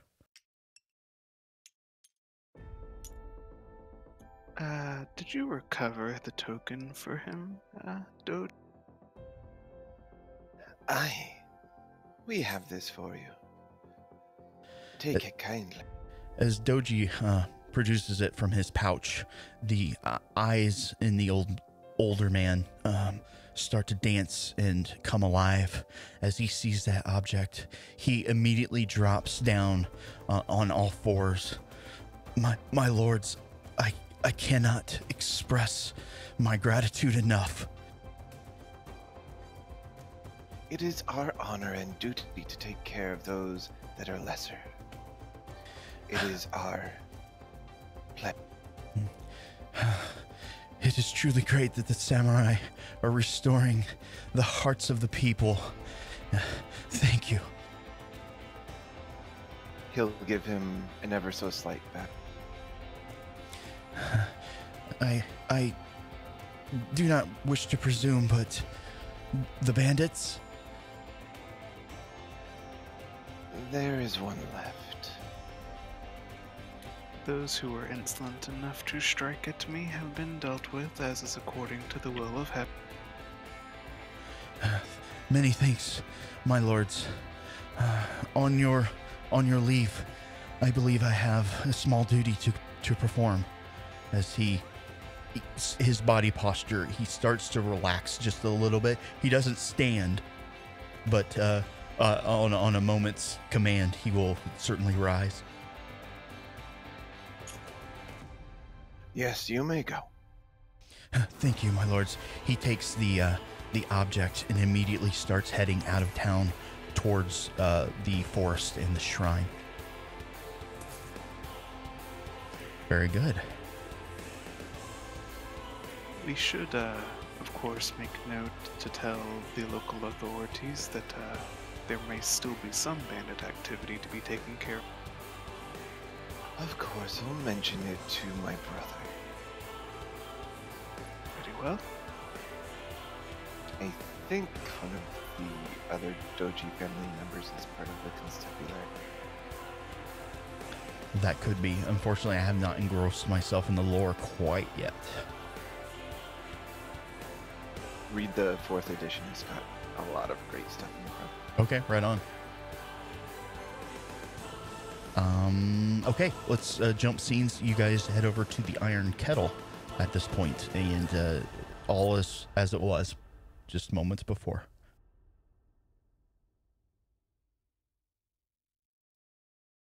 It is a pleasure to see you again, my crab friend, under the light of a new day.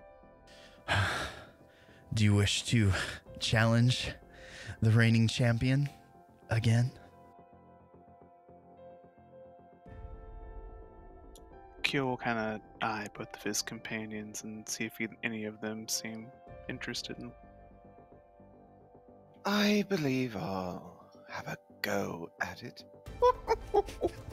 Nice pun. All right, games check, and think of your approach. Alrighty, alright.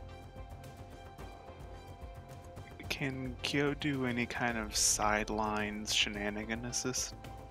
You can try to maybe distract her.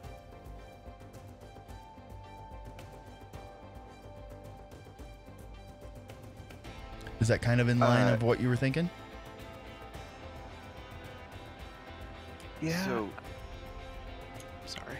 I just need to ask him this real quick. Is it okay if I do performance instead of games? I'm trying to wow the crab with my go shenanigans. I gotcha. Your goal here is not to complete the game, but to put on a performance. Yeah, I think that's applicable. You're playing one game while the crab is playing another. Alright, so that's air ring. Okay. And Bayushi, what are you planning to do? Kind of, he's drifting like one side of the table, then the other, kind of keeping in motion, chatting to people nearby, everything he can do. Keep her mind off of winning the game.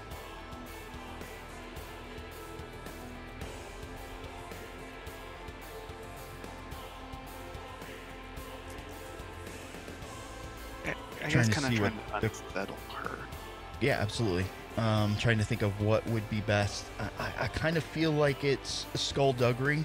However, that is a trade skill, and it's very unbecoming to be seen doing such things as a samurai. But you're more than welcome to do so, unless you have another idea.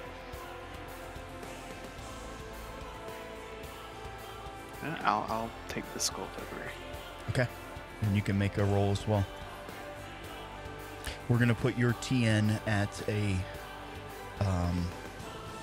I think you're right at home in your element being a scorpion, so we're gonna make it a TN1 for you.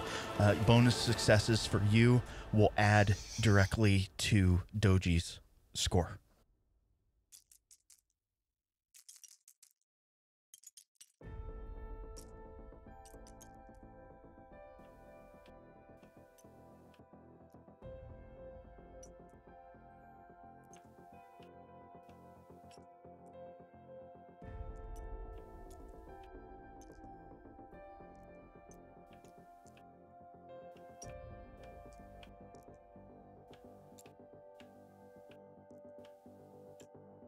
So 3 opportunity, 1 success, 1 strike. All right. So with the opportunities, you take advantage. I'm going to say you can spend 1 to kind of learn of kind of Doji's plan a little bit, and you can use your other opportunities, spending both to really. You're distracting Doji, but you're also kind of influencing the crowd in a way as well. So I'm going to say those 2 advantages turn into 1 success. You can add both of those to Doji's score.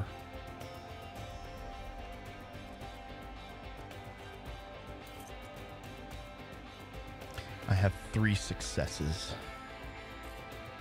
It looks like I have a total of 4 successes with 2 strike. Very good. What kind of outcome were you looking for, wowing the crowd? Me? Yeah. Mm-hmm. The performance was more for Hitomi rather than the crowd.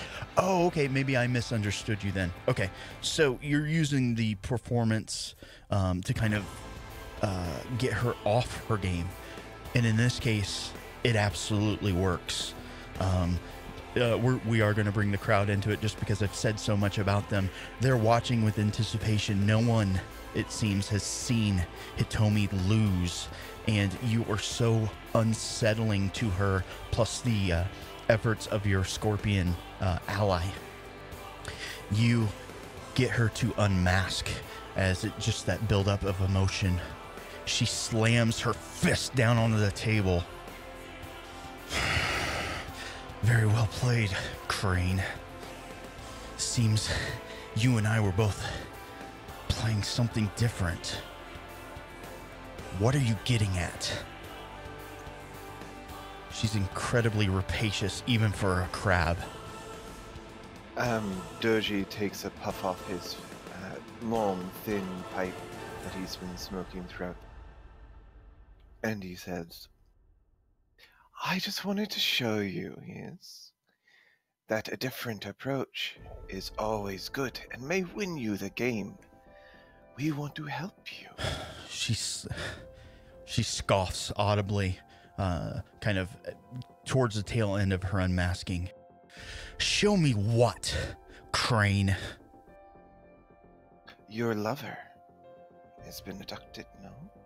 You see her just arch her shoulders, just becoming steadfast. What about my lover? Come, let's talk in private, lest we dishonor ourselves. She looks over at the Phoenix and the Scorpion. She basically tries to burn a hole through your kimono there, Bayushi. Just staring you down, knowing some sort of scorpion trick. How could they possibly know? Yes, she says to Doji. I think those would be most agreeable terms. She stands up, grabs her Tetsubo, and starts to head upstairs. Not in a threatening way, just always to have it at her side. You guys... Doji will stand up, bow to the go board, and head up. The crowd is just like, holy, this just happened. They saw like two samurai interacting this way. People are going to talk about this for quite some time. As you guys head upstairs, you're in Hitomi's room, and she's sitting on the bed. It's kind of bowing under her weight. Speak, Crane, Scorpion, Phoenix. I think it's best to be direct about these matters. I'll let the others take care of this. I've done my part. We wish to know what fate befell your lover, Harumi-chan. Harumi-san. She stands up and punches your face off. No.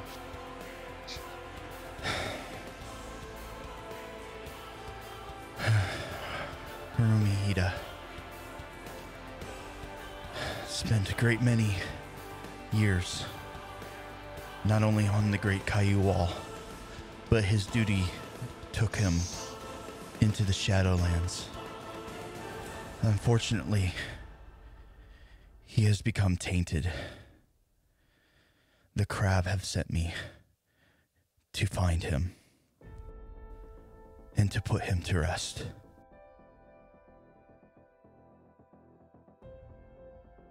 Bayushi will turn to his Phoenix companion and, what spiritual guidance can you provide here?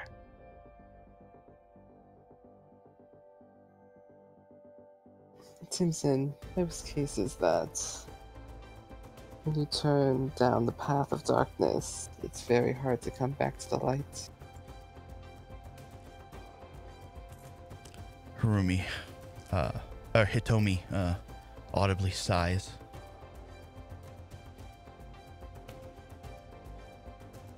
Well, this is why you tarry behind the go board. You do not wish to face your failure.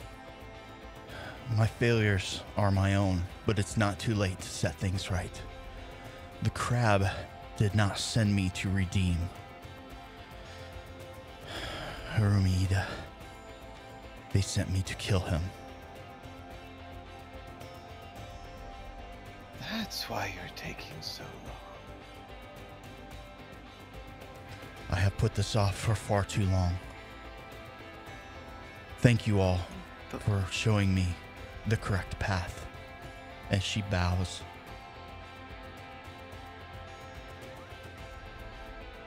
I would not be so remiss to have such great companions at my side at the end.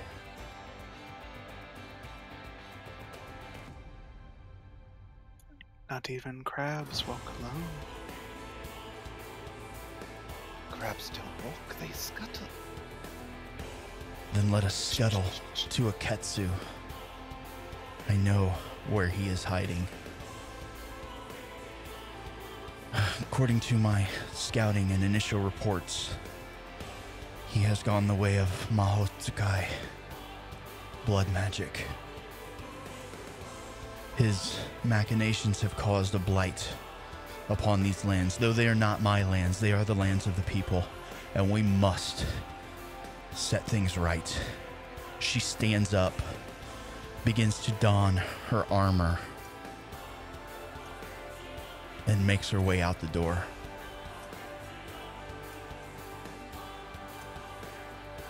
I'm assuming you follow? Yeah, Yep. we'll follow. You guys set to horse, tidying up your things, maybe catching a quick meal on your way out. She sits atop her horse, this large mountain of a woman, yet her horse is able to bear the weight. She looks over at you, kicks the horse in the side, and begins to trot away towards Aketsu. Again, being about a day's ride, you guys approach Aketsu at nightfall. Hitomi speaks to the party. I think it best we strike first thing in the morning. I don't want the disadvantage of sight to be on our side.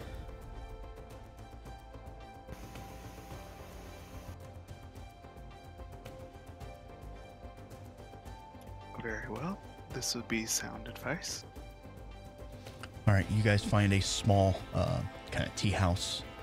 Have a final meal for the evening as it is approaching dark at this point. Any conversations or anything you wish to have before the morning and you guys go after Harumi? Isawa-san, may I trouble you? Sure. Given the nature of the foe that we face, it would do much to ease my heart if might have some guarantee that the kami watch over us.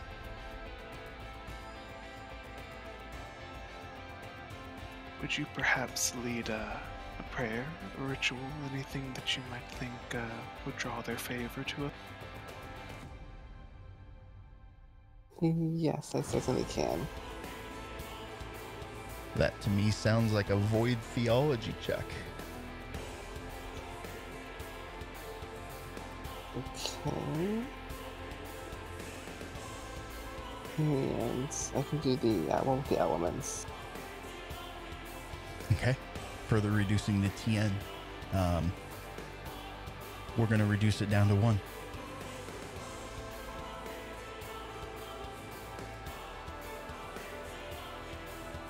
For the gods don't always give their favor, but when they do, it is certainly advantageous.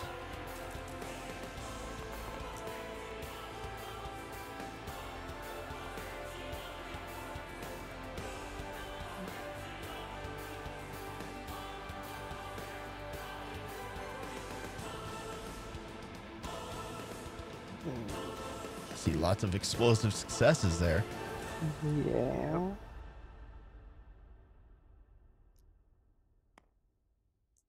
Might it compromise your face?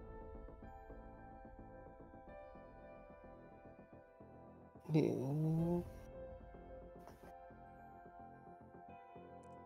Why don't we take these two so they can add a third? The explosive.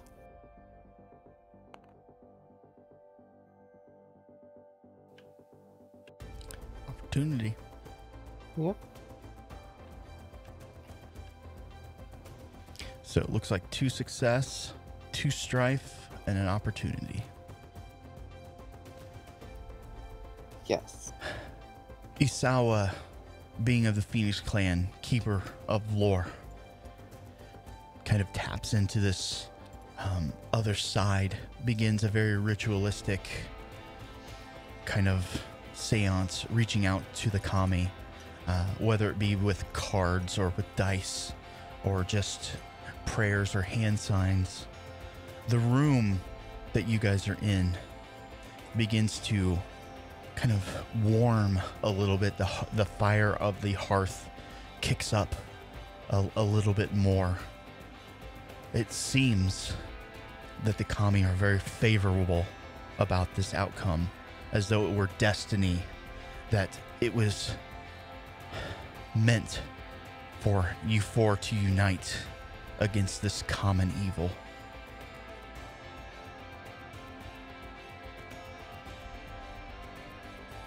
See now, does that not set your heart at rest? Even Hitomi has kind of calmed down, almost coming out of her shell a little bit, warming up to the rest of you, ever so slightly. The night goes mostly uneventful. You guys wake in the morning. Hitomi is ready, prepared for battle. She lets you know over the course of the night and reminds you in the morning that she had discovered her lover or ex-lover, however you want to look at it, has taken up residence in a small cave not too far from here. Maybe a hour's ride. She does not know what is inside, but she does know that the taint of the Shadowlands has taken over Ide, and she must do what she can to set things right. You guys saddle up on horses and ride out. You approach the cave. It is dark, save for a few torchlights kind of shining off the walls as you approach. You can hear kind of an odd language being spoken as you guys prepare to enter the cave. Nice effect. How do you guys want to do this?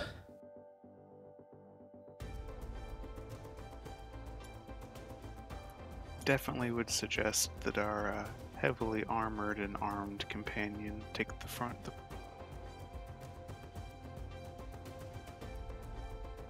Indeed, and I'll stay behind in case they want to talk. Do you guys want to approach this in a parlay? Definitely, I think just to see what's inside, kind of inquisitively. All right. Yeah, nice. Hitomi enters in first, following behind by you guys. As you move in, this cave does not seem very large. The winding path, not many feet before you are kind of in the main chamber. To the back, you can see an altar has been built upon rock and stone. You see some small tapestries hanging down. You see a very large scroll, kind of half covered by the tapestry, but underneath you can see calligraphy. You're unable to read what it is. A crab stands before you. The armor of the crab, which is normally very bulbous and stern, you can see many plates have been torn aside to a very light fit shell covering this man who stands about 6'5", hair pulled up in a bogu, a top knot, and laying at the ground between you and him, you see 3 dead bodies. They seem to be here for a little while. Some of the flesh is rotten and curling up. If you check your jade fingers or bracelets, necklaces, you can see very quickly the taint is starting to turn and blacken these jade objects. The man kind of half turns his head towards you. And so, finally, someone has come. What do you intend to do? What is this madness, eh? It is not madness. It is salvation. A cleansing of Rokugan. So you wish to starve everyone to death and start over from the beginning? In death, there is a release from this mortal coil. Peace shall be found. Heaven awaits. Why make that decision for everyone? You could just commit seppuku and die in honor.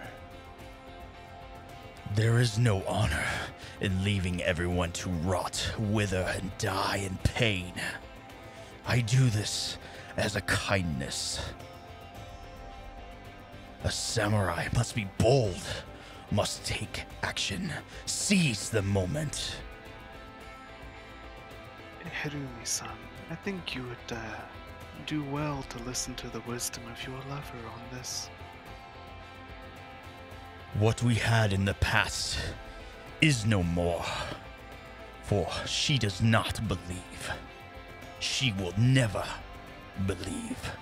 You can see her tense up, gripping the heft of her mighty tetsubo. You can hear the creak of the wood.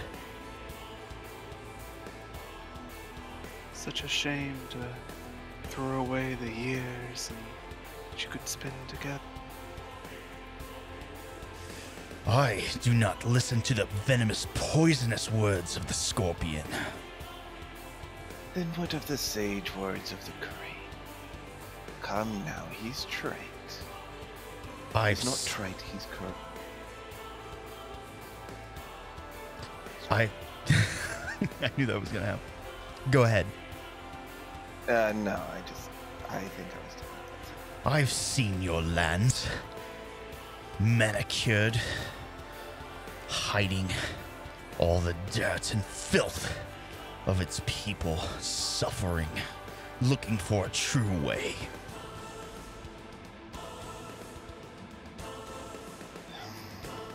I guess there's no talking to you. I offer you the same choice I offered Hitomi. Join me. Mm-hmm. You want me to join you? I will join you if you can beat me in a... Did you say in a game? Oh yes. This is game of your choosing. I see. Then, I choose the game of purification He lets out a few phrases of word. You do not know this language. The corpses begin to twitch and move and stand. This is initiative. We are going to roll tactics check. Again, think about your approach. This will set your stance for the first round of combat.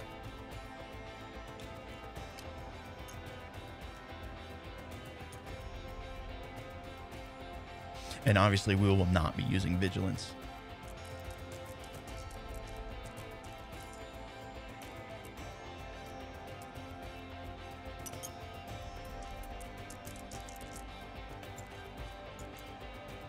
Okay, question.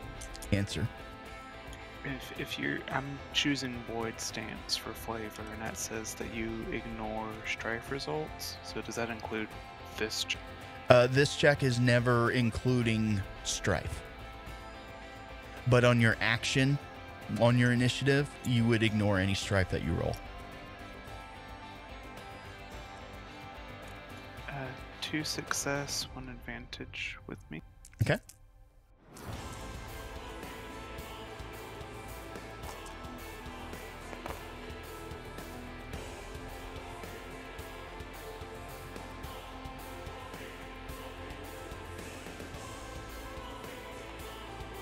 And the others?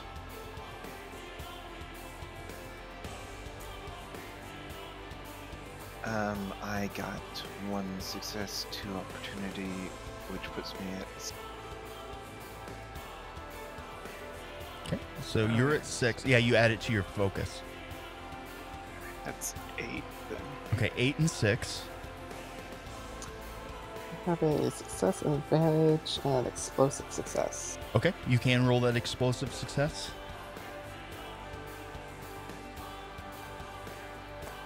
Again, strike doesn't hurt you.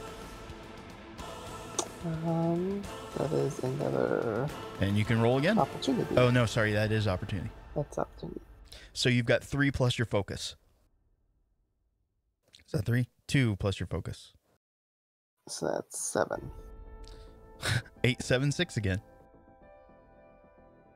All right, so it's pretty much going to be about the same order.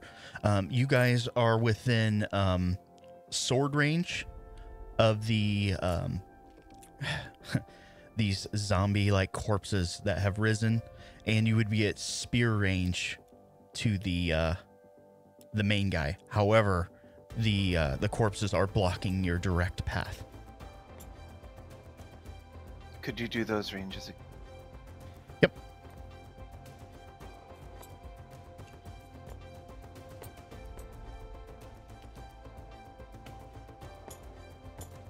So let's put you guys...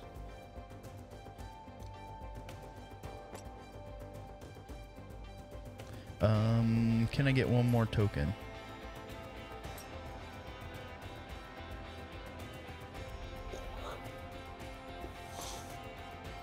Thank you.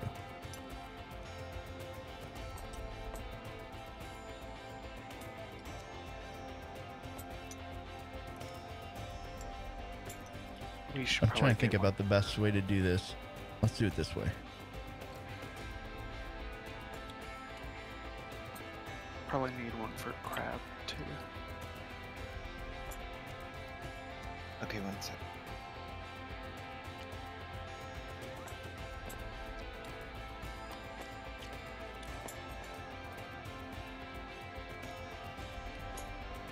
I really should have blocked that forward.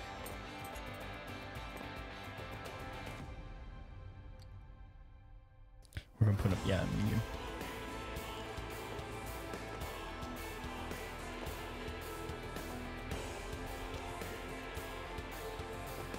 Your board is crooked now.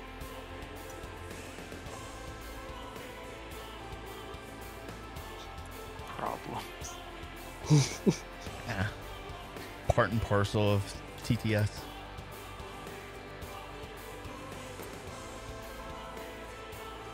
All better.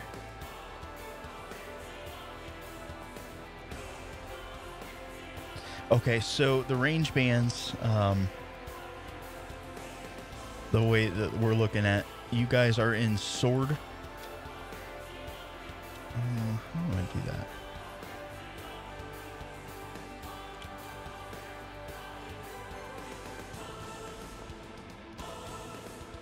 There we go. Sword range to this first one, which is 3 characters, and spear range to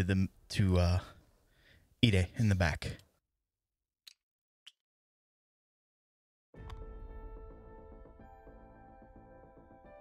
Can we get one for our crab friend too? Oh, he's a big.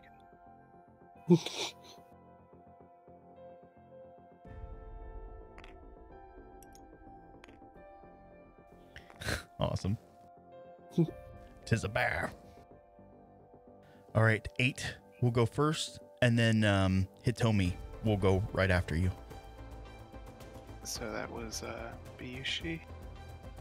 Mm-hmm. He will.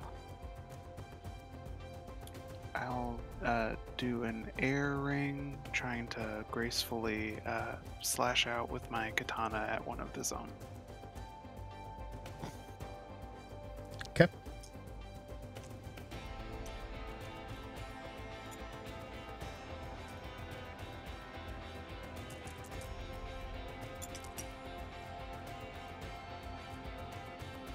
Oh, well, that's not going to be good. I got 1 success, 2 opportunities.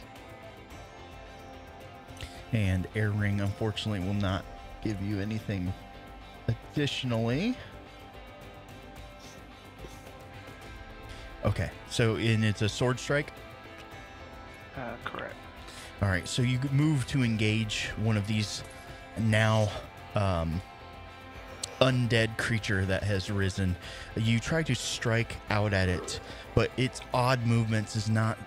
It's unlike anything that you have fought before. Again, you're trying to compensate for it, but just you were not able to connect. Hitomi will go. Could I spend those 2 advantages? Yep. So air, you can. Let's see. Learn another character in the scene's demeanor. Notice an interesting detail about a character in the scene. Act subtly to attract minimal attention to your efforts. Or I can do a narrative. I'd like to act subtly and be a sneaky boy. Okay. Hitomi will go. I'm switching over to real dice because it's just faster for me. There's so many characters. Hitomi charges in at the first one, brings her Tetsubo to bear. She is blazoned, full of passion. Definitely rolling fire this round. She brings her mighty Tetsuo down, smashing into one of the undead here, just mashing him into a pulp and returning it to its position on the ground. Now is bad guy's turn. So I've got 2 of them. We're going to do claw attacks on, let's see, Doji and Isawa. TN2 to hit. That is correct. These zombies are kind of otherworldly. They will be both using the Void Ring.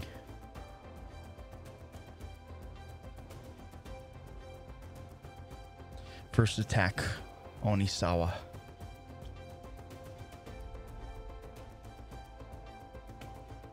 One success, 2 advantage, and strife.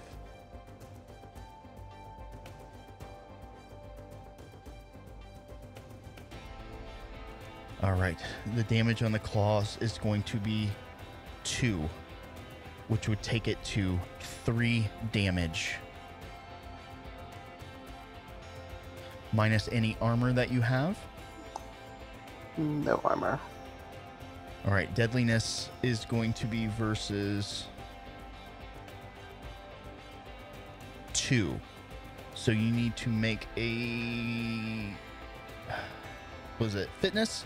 A fitness check with your current ring versus a 2. Okay.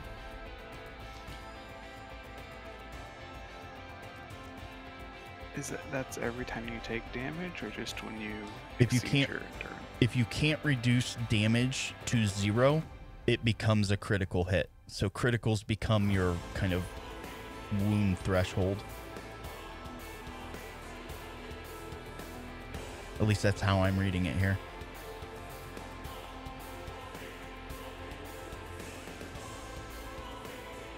You're looking. Okay. Every success reduces that check down.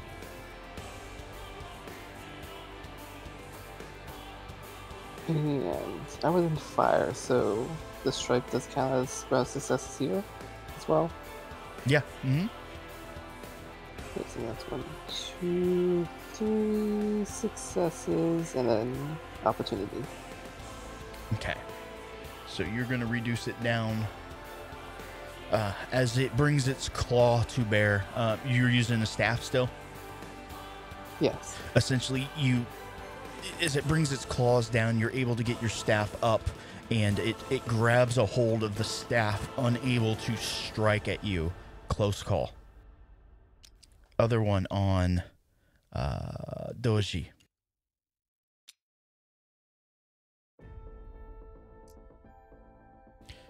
All right, we've got 2 successes and strife. Okay. So that would be a 2 plus 2 is a 4.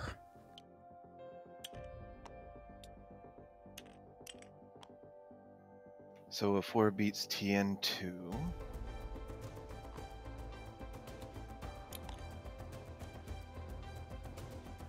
Yes. And then, what do I need to?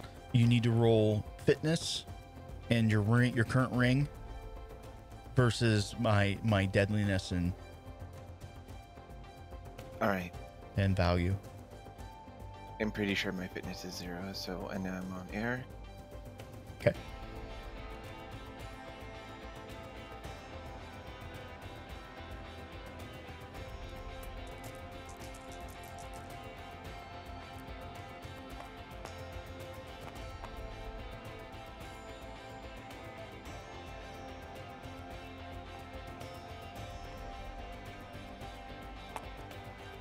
There you go.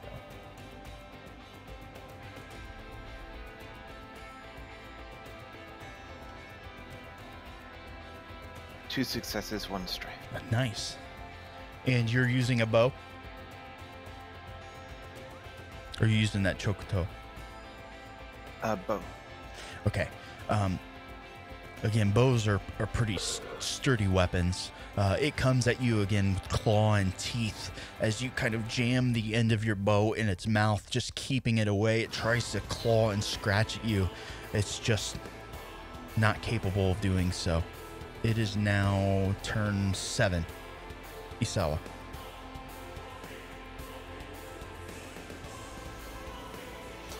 Okay, so the one that was attacking me, I'm gonna shove it off my staff and then go in for an attack.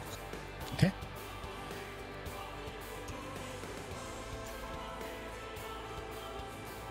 Still using fire.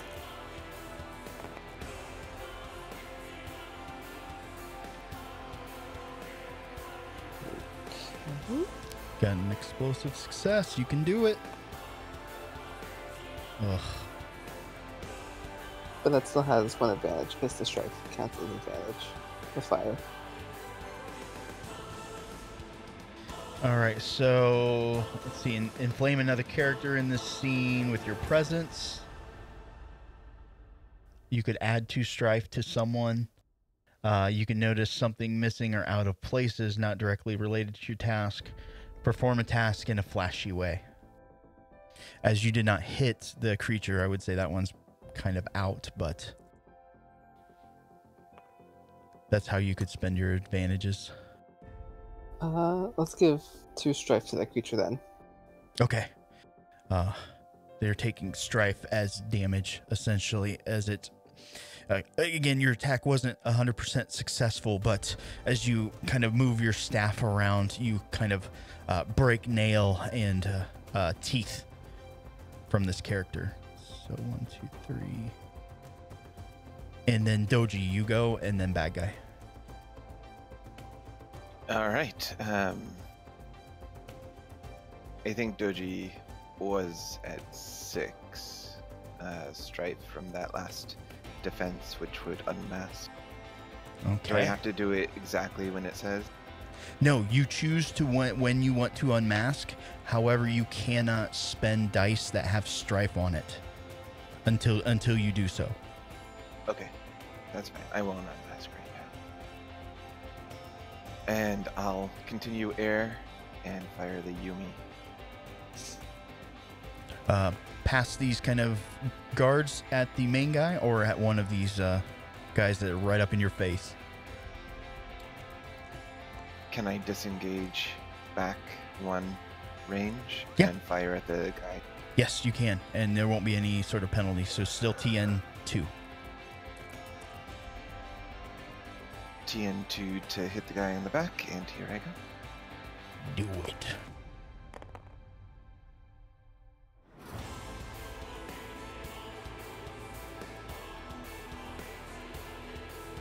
It would be, I'm gonna unmask to be able to do those strife successes. Sure.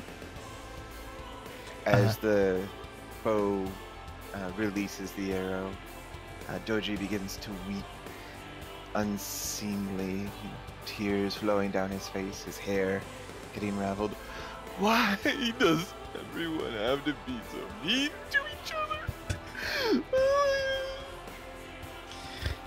Doji seems to have lost his backbone. And what was your total success? 2 success, 1 opportunity. Okay, 2 plus your damage is... let's see, 5 plus 2, that's 7. He does have some armor. Okay, he's unable to do that, so he is going to make a fitness check. This one I'll roll out.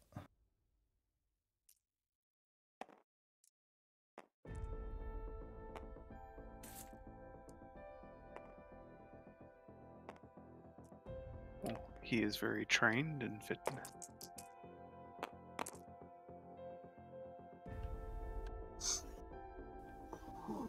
One success. Oof. Okay. So he's going to reduce it down by 1. Deadliness of a bow is 4, I think. 4. Ouchie. Okay.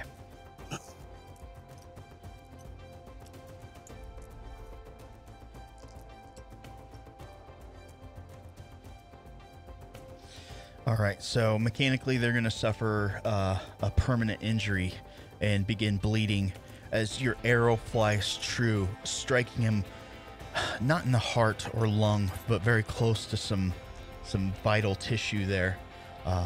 It digs in deep, and you see a spurt of blood as it's starting to fill what little cloth he has around it. Not good. Okay. I didn't want to hurt you, man.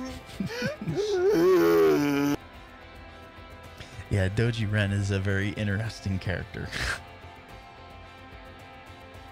All right, so his turn.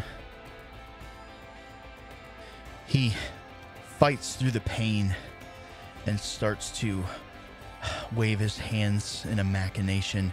He dips his hand into the wound that was just caused to him and kind of smears the blood on his hands, drags it across the side of his face. And in his other hand, you see a kind of a black ball of darkness as he mutters a few words and points his finger and hand. The ball moves past his minions towards Hitomi. Goodbye, my love. It strikes her square in the chest. You can see the burnt pockmarks of the armor that was once there. Kind of a smell of burnt flesh as she kind of recoils. It's not enough to bring the mountain down, but it did slow her approach. Top of the order. Oh, awesome. So, I was first. That is correct. You have an 8. So, I know that we're right up next to the zombies. How far back through them was the... He's just one range band back. Alright, so I'm gonna ask something here. My advantage is listed as that I can fit through narrow spaces and perform sinuous dances and grappling maneuvers others would wince at to attempt. Yes, you could use that to your advantage to kind of squeeze through. Might I do a little a shinobi wiggle waggle through the wall of zombies and get up close? Yeah, absolutely. So let's figure out maybe a little bit of movement here.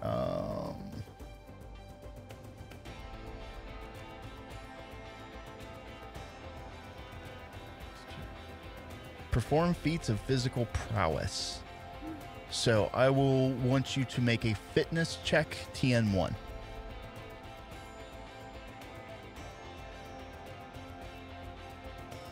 This doesn't count as your attack. Right. I was in fire stance, but would you consider this being more of a careful air type? You're in combat. The ring that you choose dictates all of your actions. Fairly noted. This is where the tactical part comes in, because you can't change stance until it's your turn again.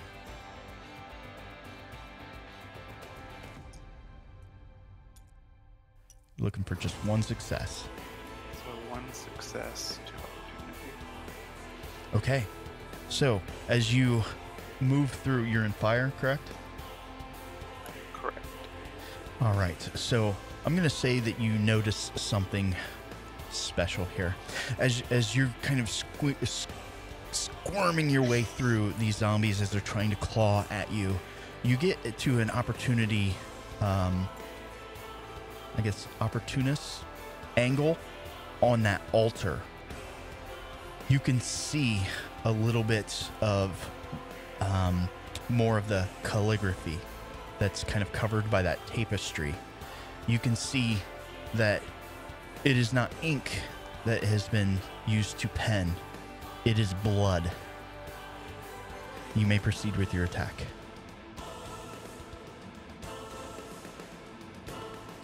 Well, I wanted to close up to the big guy.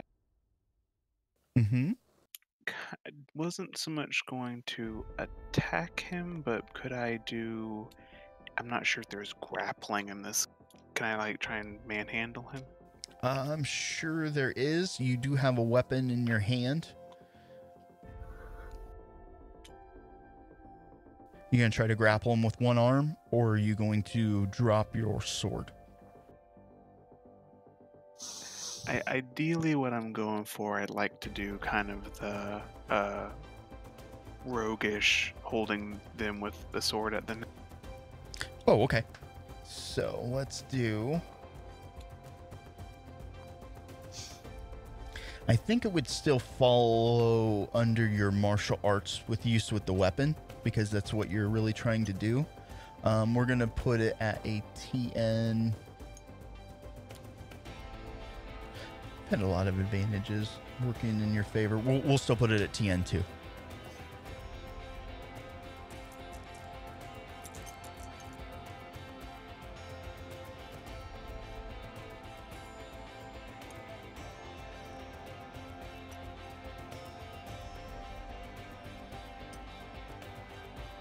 And I'm gonna roll the explosive.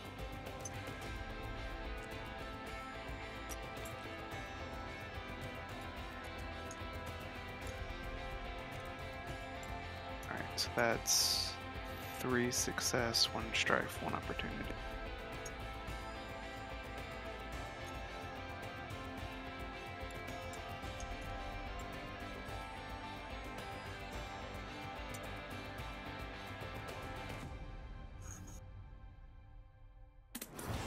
All right, so 3 success. And you're not trying to damage him, you're just trying to get him to stop doing actions? Yeah, my intent was basically to disrupt concentration. Oh, I got you, from his blood casting.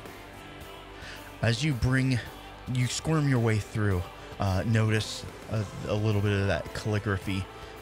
You bring your sword to bear, kind of that, like if you make the motion where you're punching up, but you've got your sword up underneath his throat. If he so much as begins to mutter, it would slightly pierce into him, unless he takes an action to kind of avoid that. Very good. Scorpion has a stinger at your throat. And next is Hitomi. Let's see. She's not very adept. She's going to try to bash one of these guys in. She lets out all the rage of fire. And bringing her Tetsubo to bear again, this time with like a horizontal type of a slash or smash. Let me roll.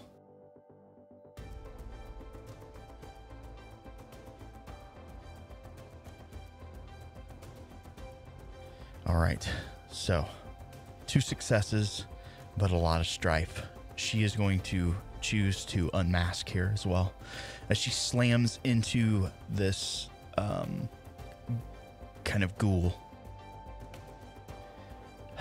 Chunks kind of go flying. She basically rips the midsection out of it. Who's standing over here? Who's green? Isawa? Yes. Bits of blood and debris kind of fly over, cling to your kimono as you're squaring off against the one that you have. Head goes sailing, arms, large chunks, blood. She, again, very uncrab-like. Ide, I love you. Come back to me. That ends her turn, and I believe it's Isawa's turn. Yeah, I'm just gonna continue swinging at the undead in front of me Okay. with fire.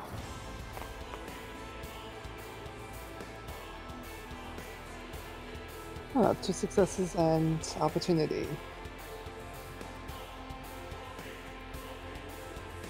All right, so fire opportunity.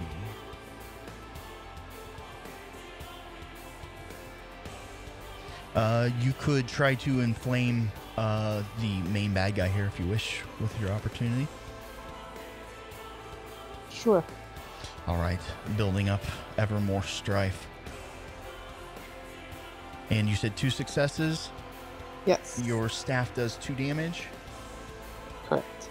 All right, so there's that. He is not going to be able to reduce it all the way down, but it's not too bad of a check. Let me roll fitness.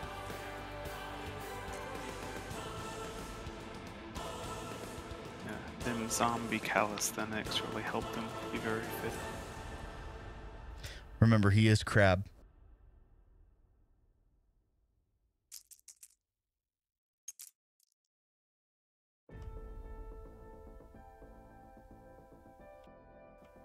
I didn't ask. I know you said they were kind of rotted, but were the corpses identifiable at all? You may be able to identify them. However, I mean, you won't know exactly who they are, but given enough time, you might be able to figure out who they were. Noted.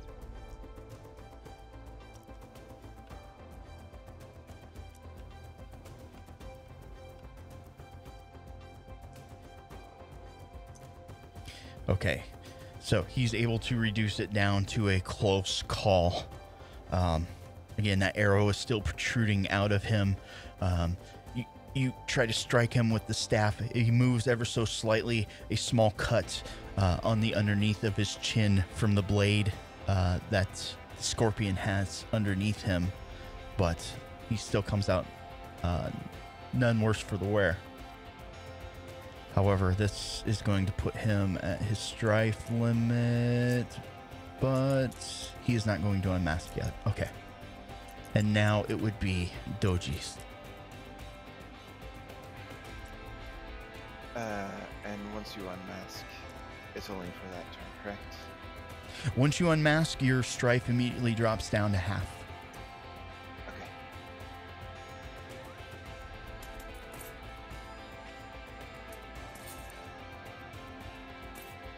And then, Doji's going to drop the Yumi and take out his bokken and run up to the guy and just start smacking him with it. Okay. And he's gonna switch over to fire. Okay. For true love! He's gonna try.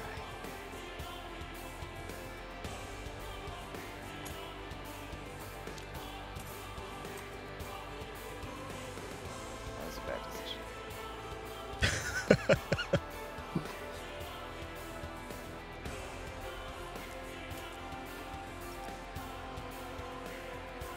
There, that's my roll right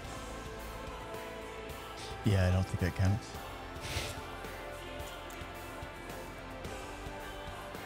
One success, one strike. So strife can be used as an advantage, but you won't make the TN check. That's above TN2. All- Well, all attacks are TN2. okay.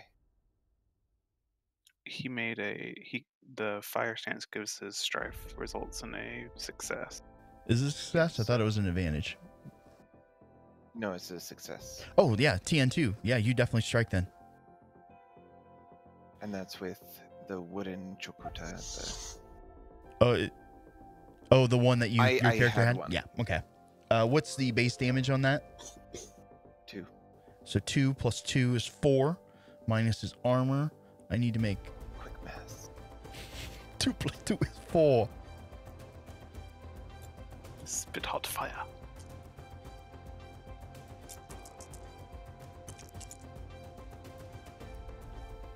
Apologies if I'm too silly sometimes.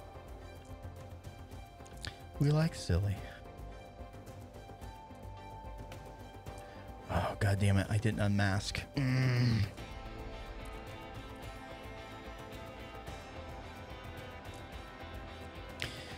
Okay, so he's going to unmask here. He says, Itomi, forgive me for what I am about to do. I did this all for you, my love. All right, let's keep 2. Dissen.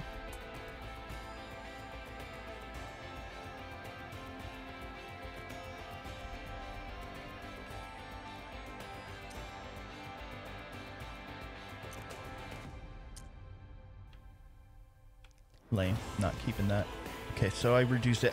What is the deadliness on your weapon? It's a wooden sword. It's not very deadly. I don't think it has a value for that. Okay, it may not. Oh, here, blunted or wooden sword. Ray damage too. Oh, they don't have deadliness listed. Okay.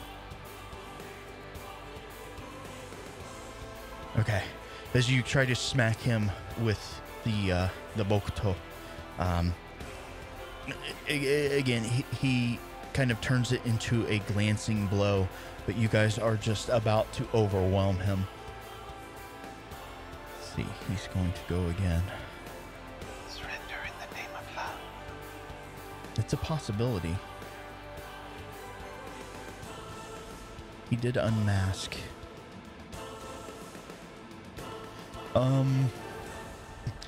He, however, is going to do this.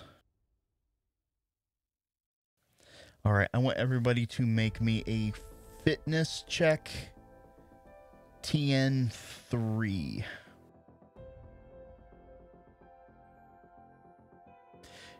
He, well, yeah, he's just going to suffer the damage here. You're still in fire stance there, Scorpion? Correct. Okay. And I will... What was the initial roll that you had? 3 successes? I'll be honest, I don't remember. I think it was. And what's the deadliness on your katana? A 5? Katana, let me see. Isn't that what you're using? 5. Yeah, Okay. yeah, deadliness 5. I will say my school ability, Path of Shadows, makes me add 2 damage against unmasked target. Oh, goddamn.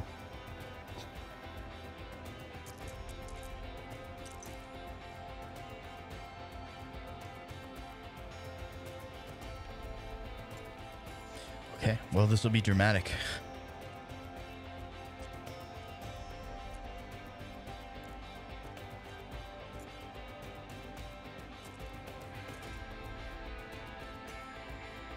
Sound off? Doji Ren, 2 success. Okay. With 2 successes, you're going to be blown back 1 range category. As he just summoned in kind of an infernal wind to push everyone away. How about Isawa and Bayushi?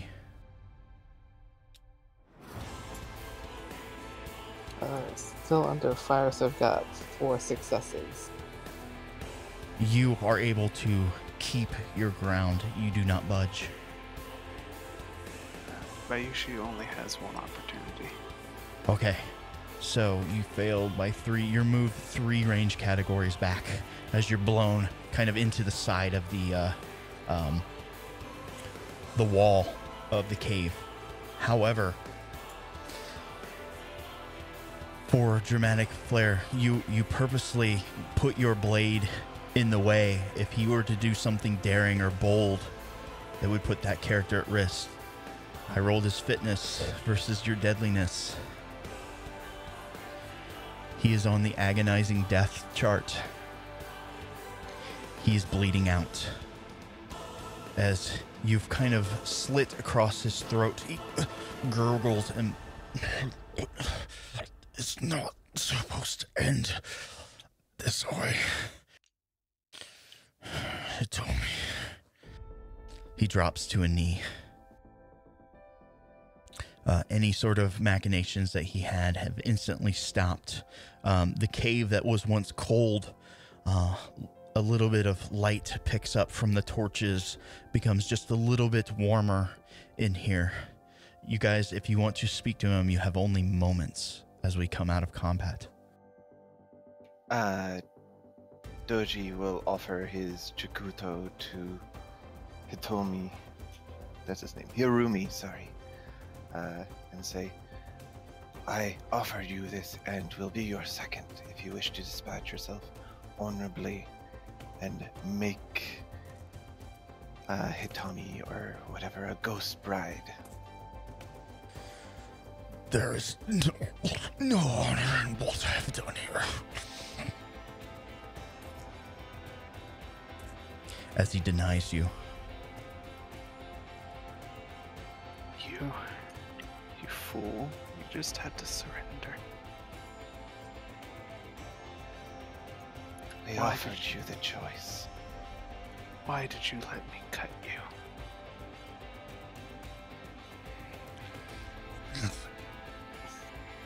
There's much worse. As he falls over, just blood begins to pool underneath.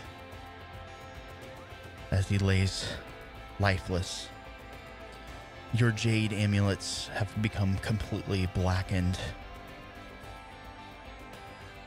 Hitomi, she can't contain. She rushes over to her lover's side, swaddles him up, tries to get any sound or voice out of him. She's just uncontrollable at this point as she begins to weep and sob. Much worse than any doji. Yeah, but you're not gonna do it, are you? No, I'm not.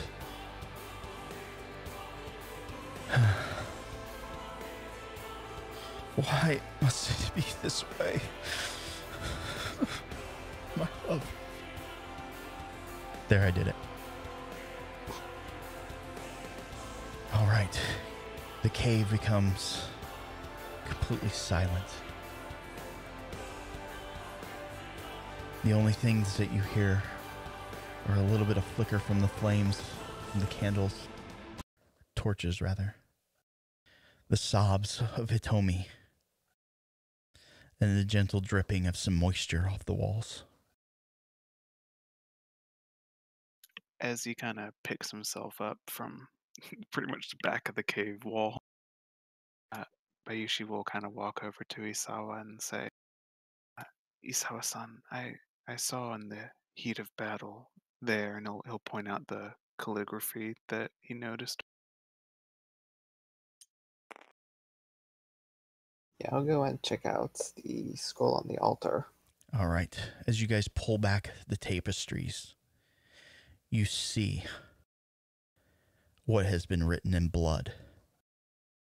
And Isawa, I'm going to need you to make basically a lore check at this point. You can choose Void or you can choose any other ring. Just kind of let me know how you're approaching this. You see the name Hirumi Ide written upon it.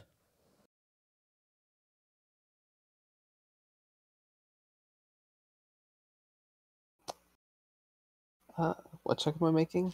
Something to do with lore, so I'm thinking it's probably... I mean, theology takes up a lot. Yeah, religions and spirits is, of course, theology. Okay. Sorry for always making you make the same check, but this is what your clan is very much known for. Exactly. And what ring are you going to approach it in? We'll stick with the void just to do with the sticks and the spirits. Mm-hmm.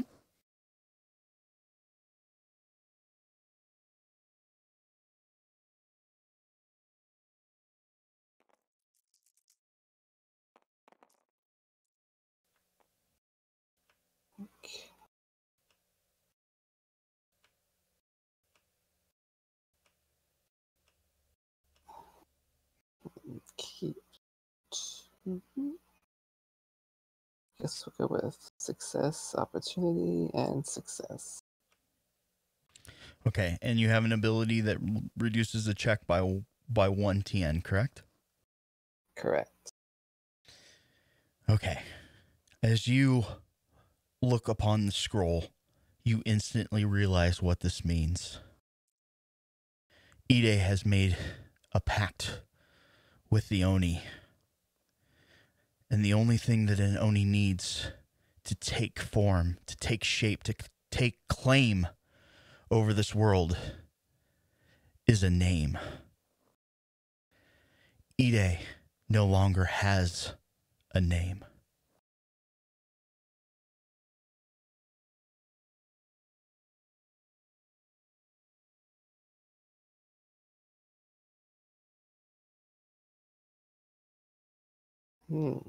Looks like he's trying to bring in an Oni. The only way for an Oni to come about to get a name. You mean there was yet more fell things he was trying to do? It appears so. In lore, one can achieve great power through the Oni, basically bartering deals in exchange for said power. It looks like Ide had made a bold gambit. In exchange for power, he offered up his name. now that Ide is dead, the Oni can come forth.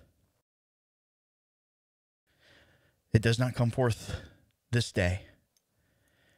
I imagine you guys pick up your things. Hitomi wishes to burn the body of her fallen lover. She grabs it, takes it outside. Oddly enough, the mists seem to have parted this day. No rain in the skies. She builds a small pyre and lights it aflame with some tinder at her side and flint. It is a solemn sight for her. And at the end, she steps away, looks over to her newfound companions. In turn, places a mighty hand upon your shoulders. The crab, no. Hitomi Hida,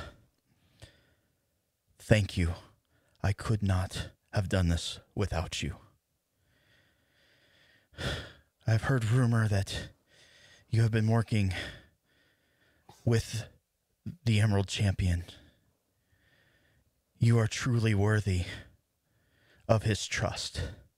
I will do what I can to spread your name across the great kingdoms.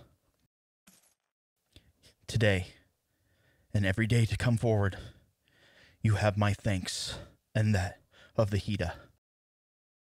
She moves over towards her horse. I would have you know, for your last memories, that in the end he never backed down. I did not have to kill him. He did not have to let me, but he did not back down. I hope to go out in such an honorable way myself.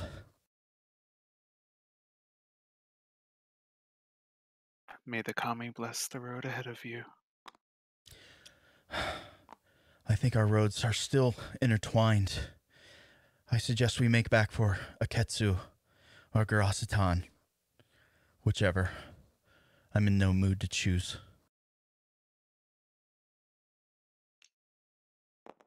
What do you guys want to do? Aketsu is where we set out from, right? You are not far from Aketsu. I think we could head back there. Okay, that is where your journey began, so it will end. You guys arrive in Aketsu. You don't really notice a whole lot, but in the coming days, you will hear about the blight kind of receding in the neighboring town of Garasatan. Although it was not enough to save all of the patties, some of it was spared, and that was because of your bold actions here today. Thank you for coming. I hope you enjoyed this. That is what I had planned for today. Yay. Sounds Hurrah.